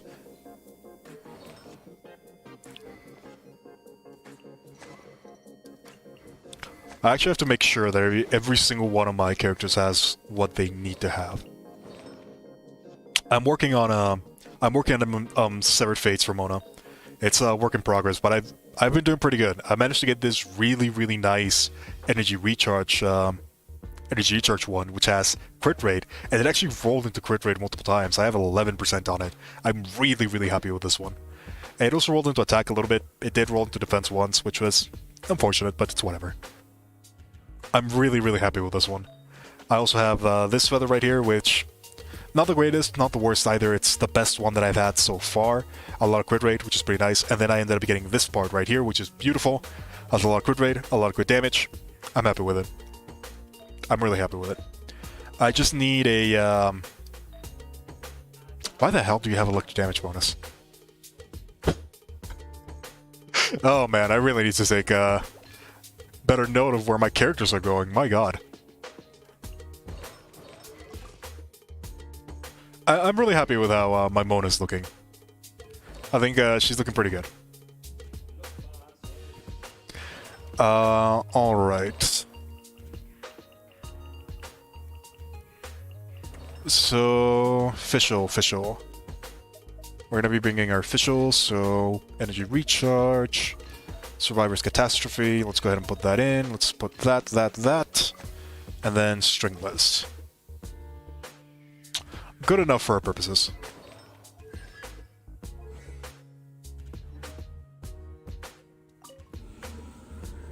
This is where we're going to start to suffer. I don't know if we're going to be able to do this properly. The reason why I was able to do this last time was because of the defense reduction that we ended up getting. But this is going to be the idea. We're going to be bringing Xingqiu, we're going to be bringing Baido, we're going to be bringing Sucrose, and we're going to be bringing Fischl.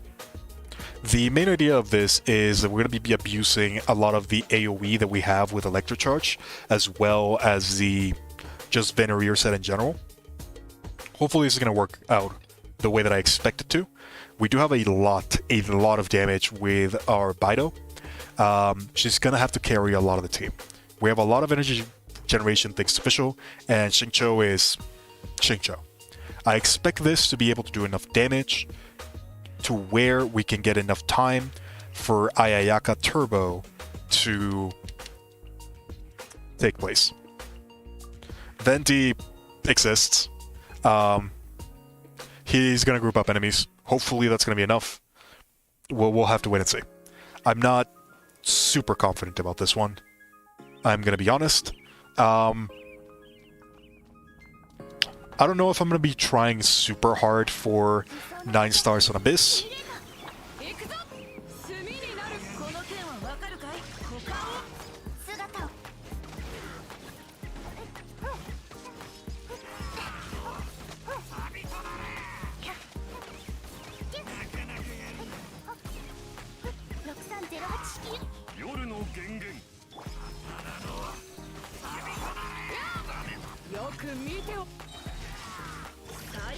I missed, that's unfortunate. Let's see. We are close to the point.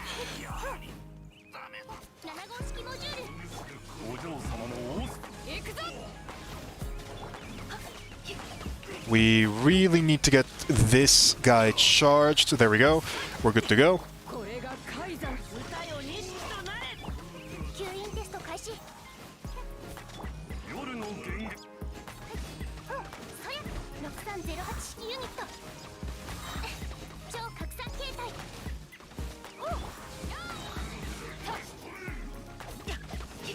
Ooh, we did not get Xingqiu. That's a big negative. That's gonna really chunk our time.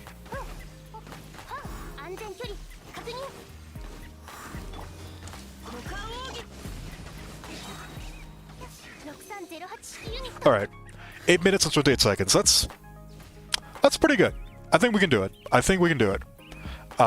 This one's gonna rely a lot on luck, unfortunately.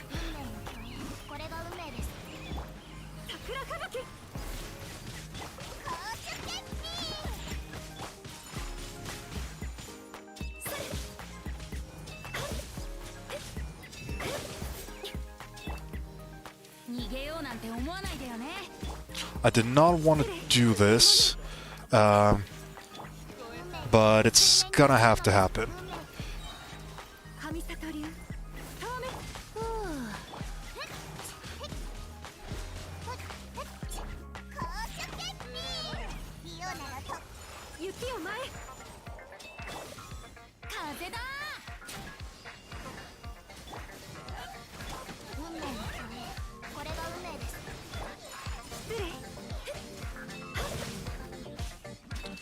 We're getting pretty good damage. We're getting pretty good damage. I'm liking where this is going.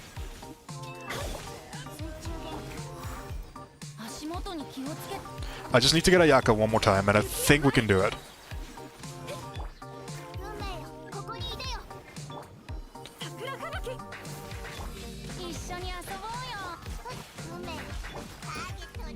There we go. Not bad at all.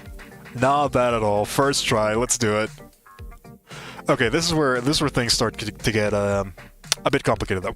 I do not think that this team can beat this floor with Elemental Mastery. That's big. I don't think this team can beat this floor with 3 stars. My Ayaka Turbo is not powerful enough to take down the Magokenki within the required amount of time. That does not mean that I'm going to be changing it right now. What I'm going to be doing instead is I'm going to be finishing this floor, and then I'm going to be trying to 3-star the last floor. Then I'm just going to be finishing this one. I don't care how much we get. My main objective right now is to 3-star the next floor.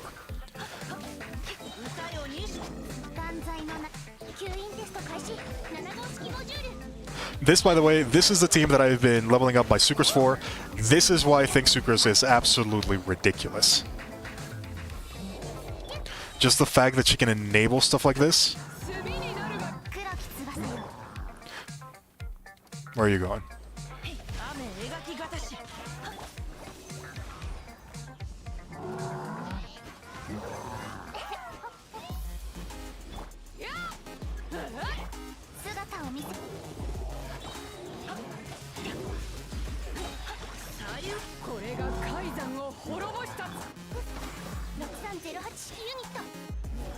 Now, how do I expect to beat this guy? Good question. That's all I have to say. It looks like we're not gonna have too much of a problem.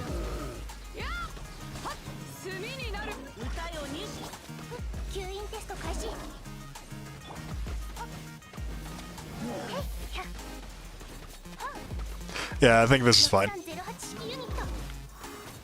I don't think it's gonna be enough time to beat the Magokenki with my current Ayaka team, but pretty good. It's pretty good. I think my teams have definitely become a lot stronger than I give them credit for. Now, this one, though, this one's not happening.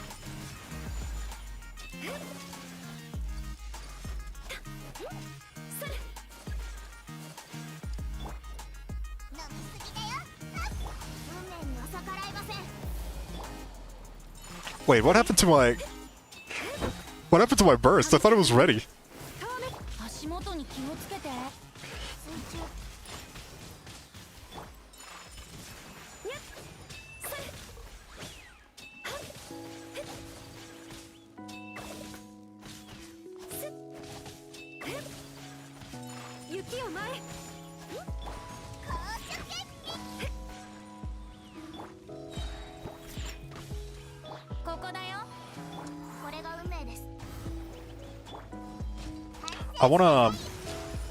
I wanna try to trigger that one. I wanna trigger that one before I go heavy into the Ayaka. Wait for him to go into animation so he doesn't dodge it. Again, this one's not happening with 3 stars, not with this team. I'm not super worried about it though. I'm pretty sure that the Electric Turbo team can do this without problems.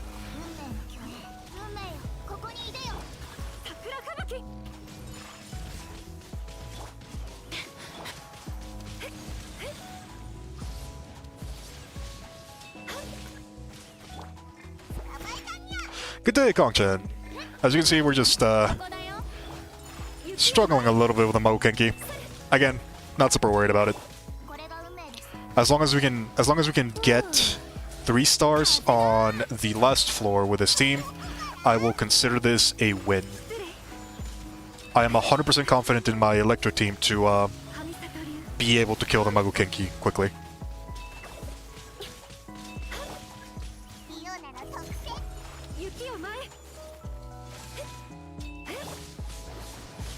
Oh god.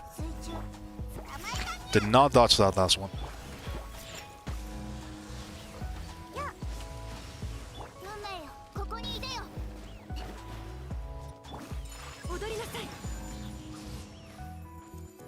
Alright. That should be enough. As long as we can get 3 stars on this one, everything else doesn't really matter. And this one should be plausible to do. We'll have to wait and see.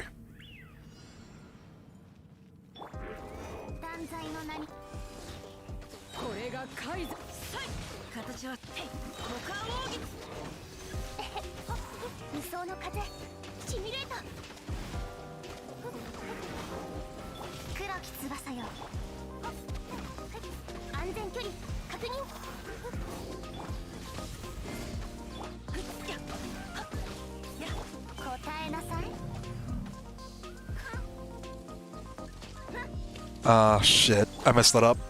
I thought it was the other floor.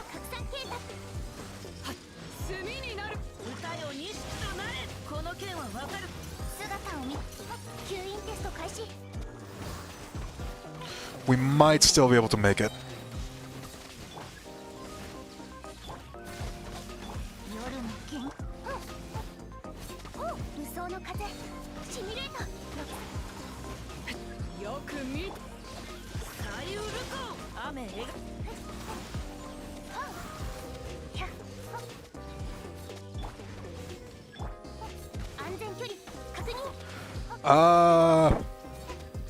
Are we gonna make it?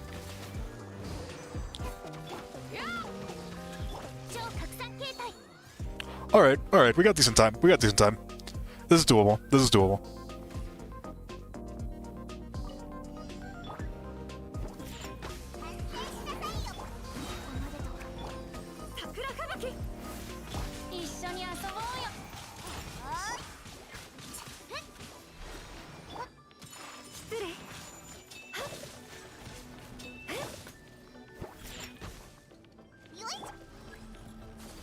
I mistimed that. Oh well. Should be fine.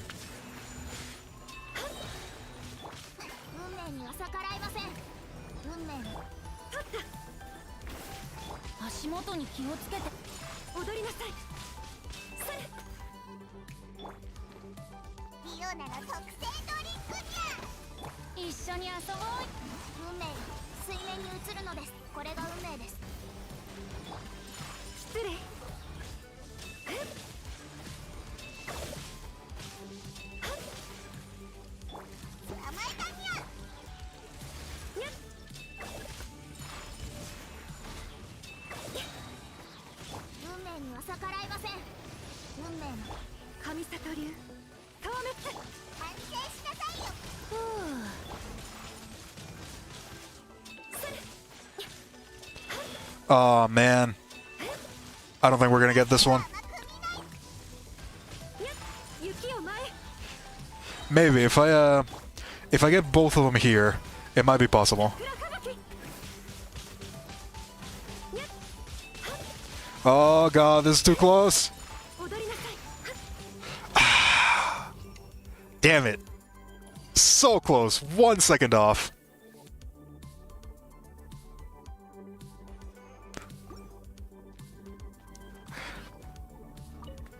That's fine. That's not that big of a deal.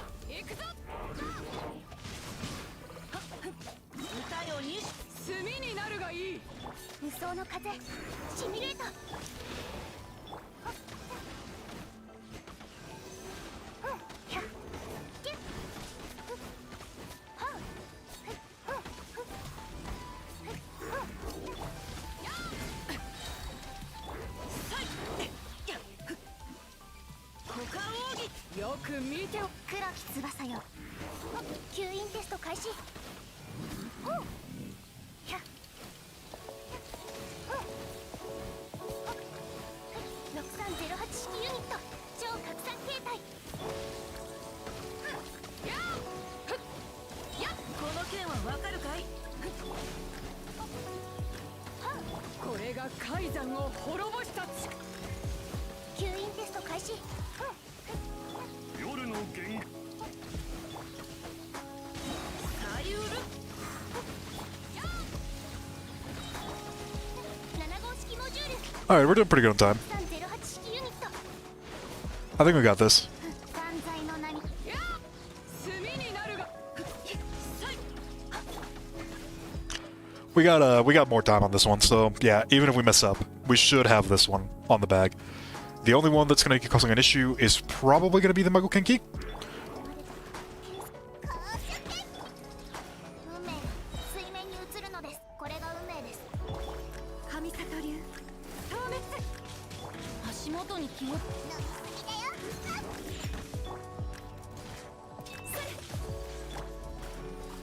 水中玄関。ここだよ。雪を前。 Alright, we need to make sure that we can get Ayaka. There we go. 運命には逆らえません。運命よ。桜吹雪。踊りなさい。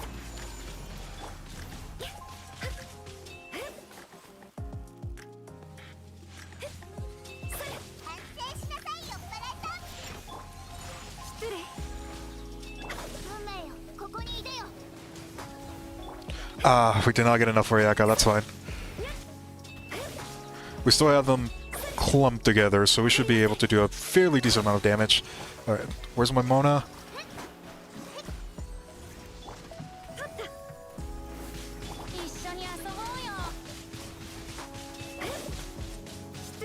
Oh, okay, that was good. That one was good.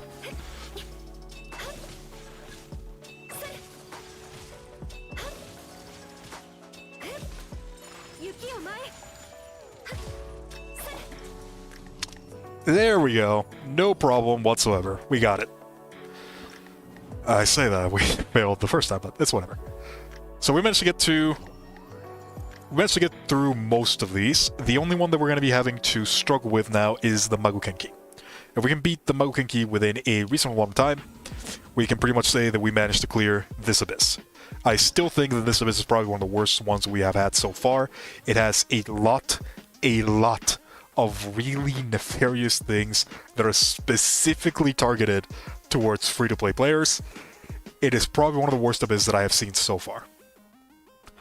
Not in terms of difficulty, but in terms of just sheer annoyance. This is a abyss that very, very heavily favors people who have spent a lot of money.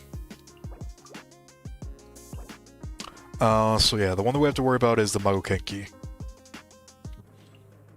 So we're going to be going with Ayaka Turbo, and then we're going to be going with good old Electro Turbo. You know what?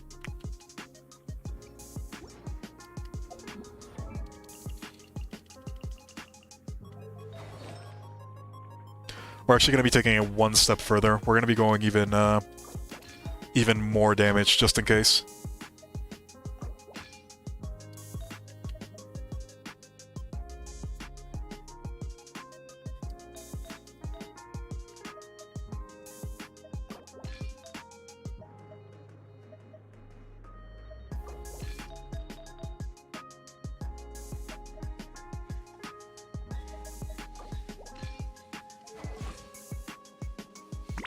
Good enough.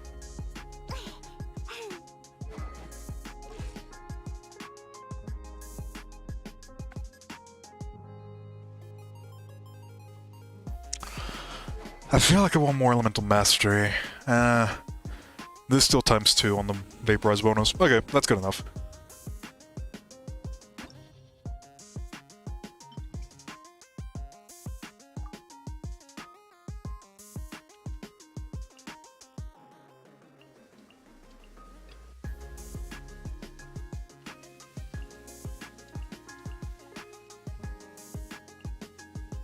we're gonna try with Shangling. This is pretty much just like elemental reaction turbo at this point. We'll see if it works. If it doesn't work, we'll try with Fischl. I think Fischl has slightly more damage.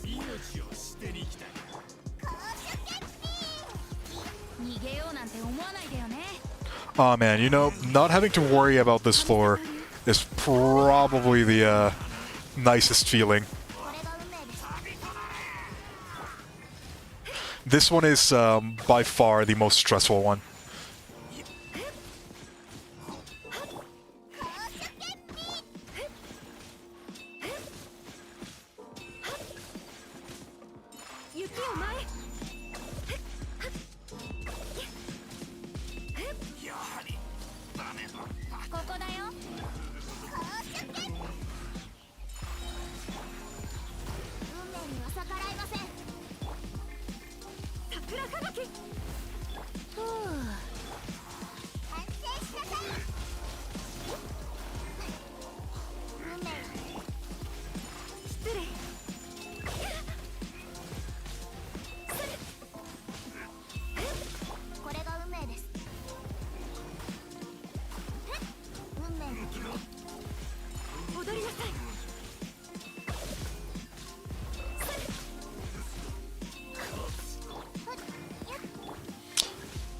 That's annoying, but it's whatever. Again, we already got 3 stars on this one. It doesn't really matter, we just have to actually get to the next floor. So we can take as much time as we want. Even if this guy is incredibly frustrating. This will at least allow us to charge up our burst.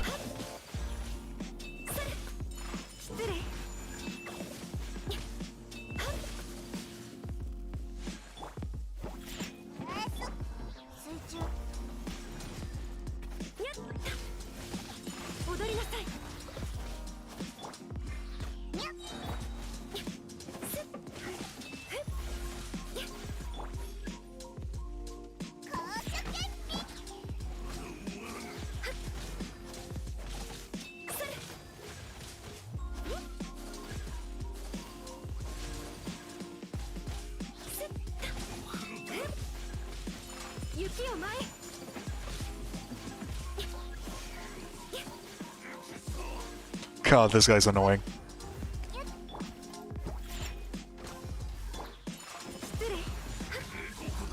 There we go.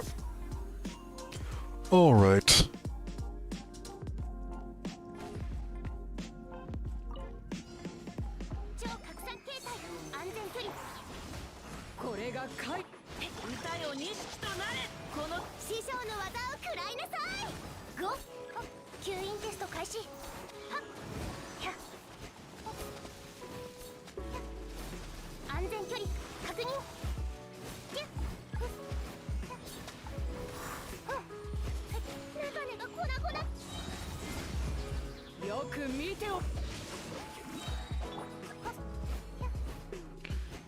Did the other one survive? Yeah, you survived. There we go.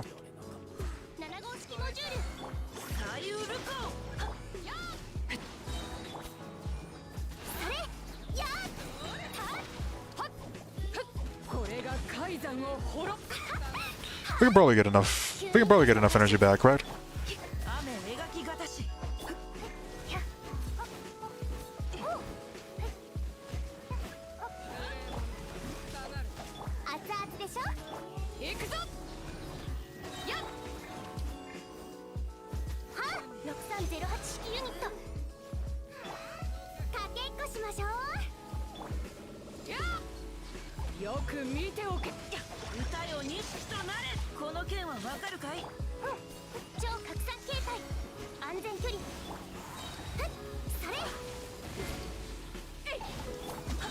Alright. I think we can kill... We can kill them now, probably.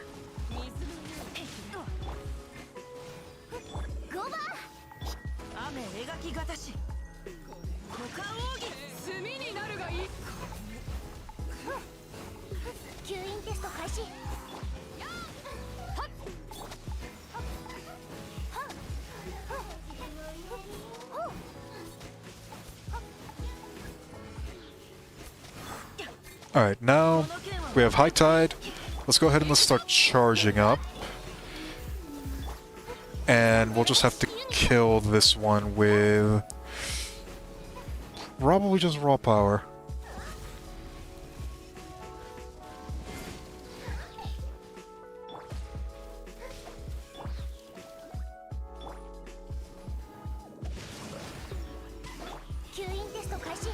There we go. We have our burst ready for every single one of our characters, and we should have enough damage now to where we can deal with a Magokenki within a reasonable amount of time. It's gonna be very difficult. I don't think it's gonna be that easy.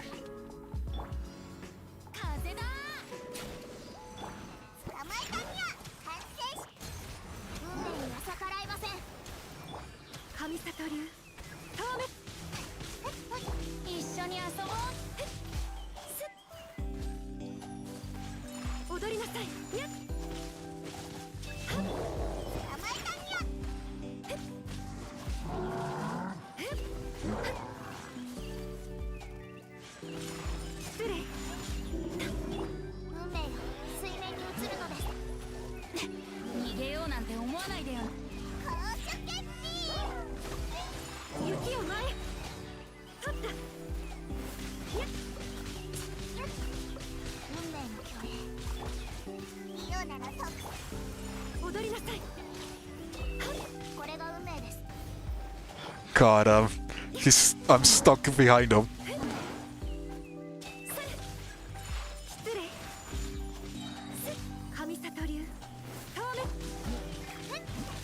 Alright, there we go. We have about a minute 50, I believe. That should be enough time. I'm hopeful.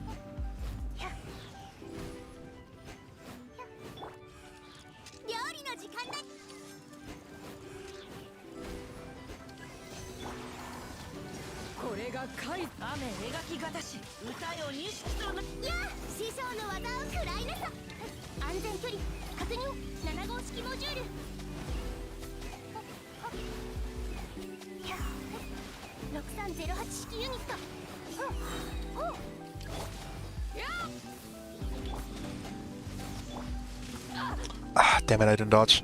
That's fine.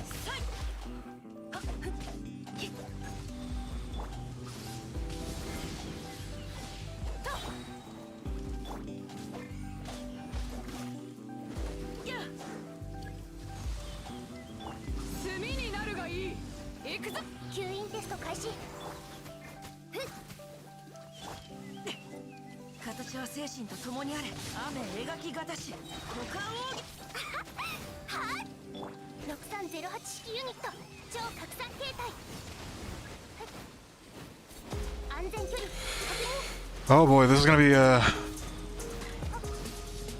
one of those that's gonna be way too close.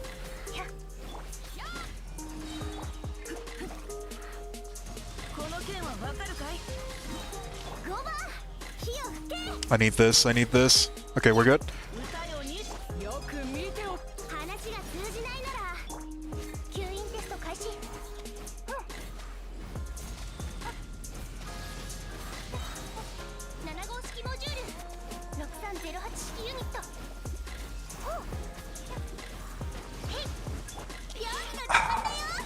Too close. Way too close. We need, but we can definitely do it. We can definitely do it within time. I think this is probably going to be the one that's going to be the hardest, even with my teams. The Magokenki is just too much.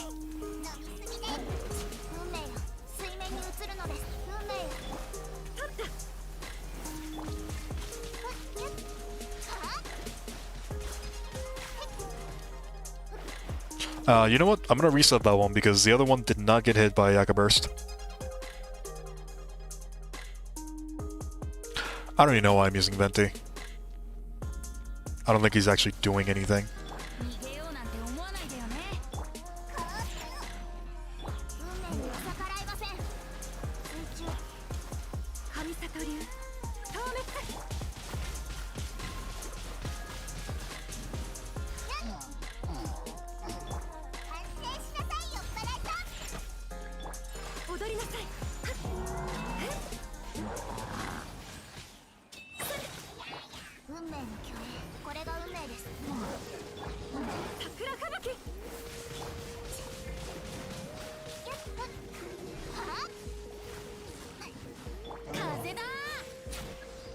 足元に気をつけ。雪を前。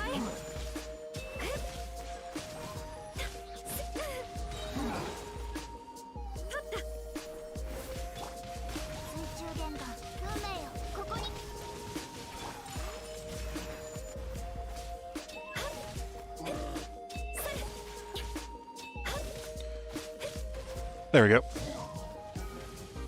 Alright, so I think we actually have more time this time around, so that might be a good thing. We'll see. We have about the exact same. Should be fine.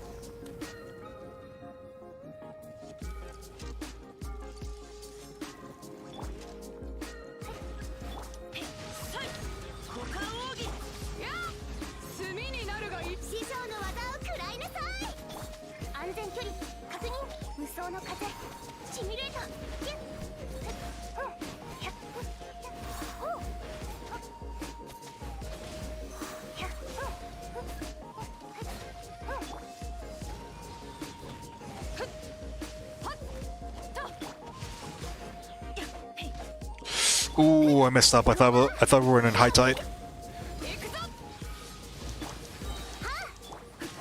I need to get this. There we go.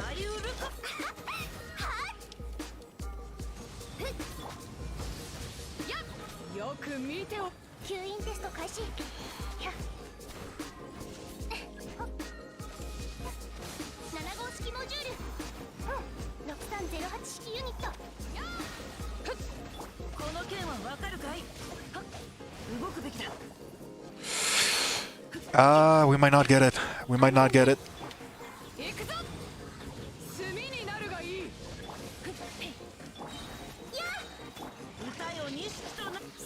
I think we're gonna get one more good one at the very least.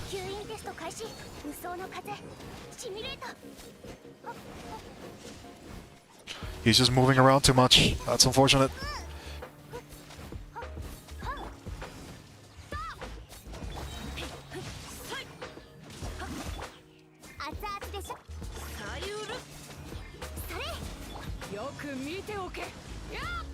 Yep, he just moved around too much. That's the sad part. If he had dashed one less time, we would have gotten that one. That sucks. That really sucks.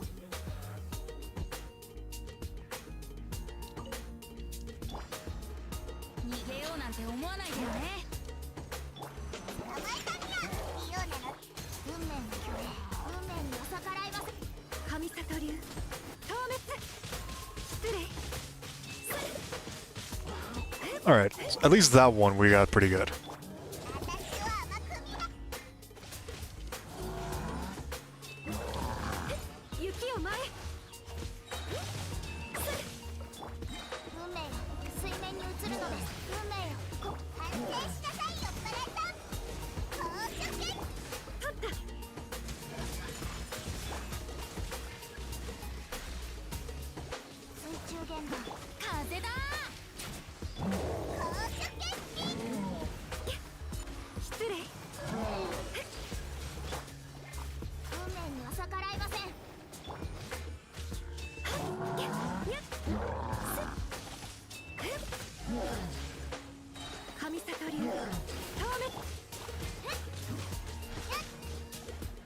Alright, so we have about the exact same amount of time, slightly less, about 2 seconds less.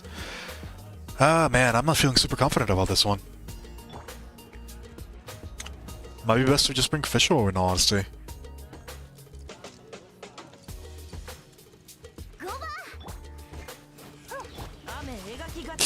I missed that one. Oh, that's...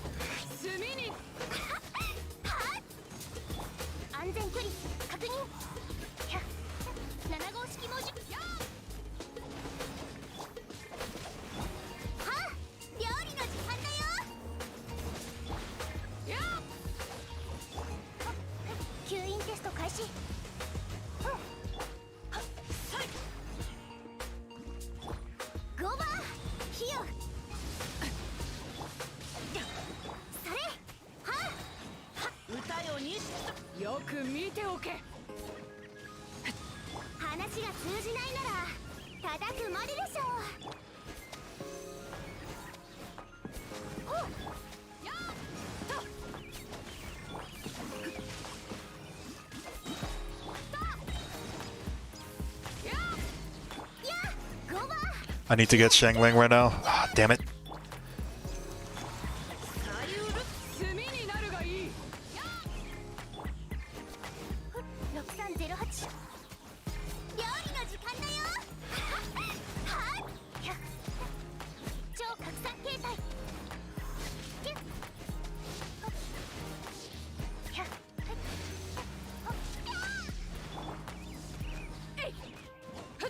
この件は分かるかい？ Ah, really? これがカイザ。歌よに。それ、ゴーバー。火を。 Oh, come on! Did we get it? Damn, that was way too close. I thought we were screwed when he dashed over to the side. Damn, that was... I was down to the wire. I was not expecting to get that one. That one was really, really hard. Alright. That does it. That was the last one for Abyss. I think we have been straying for quite a bit now, and it does seem like it's probably a good point to stop this stream. I did want to do a little bit of mechanicus. I think we're probably going to be doing mechanicus likely Friday. I think Friday is probably a good day for mechanicus. For now, though, I think this is where we're going to be ending the stream. So, if you enjoyed, thank you very much for watching. Consider subscribing if you want more Genshin content in the future. With that out of the way,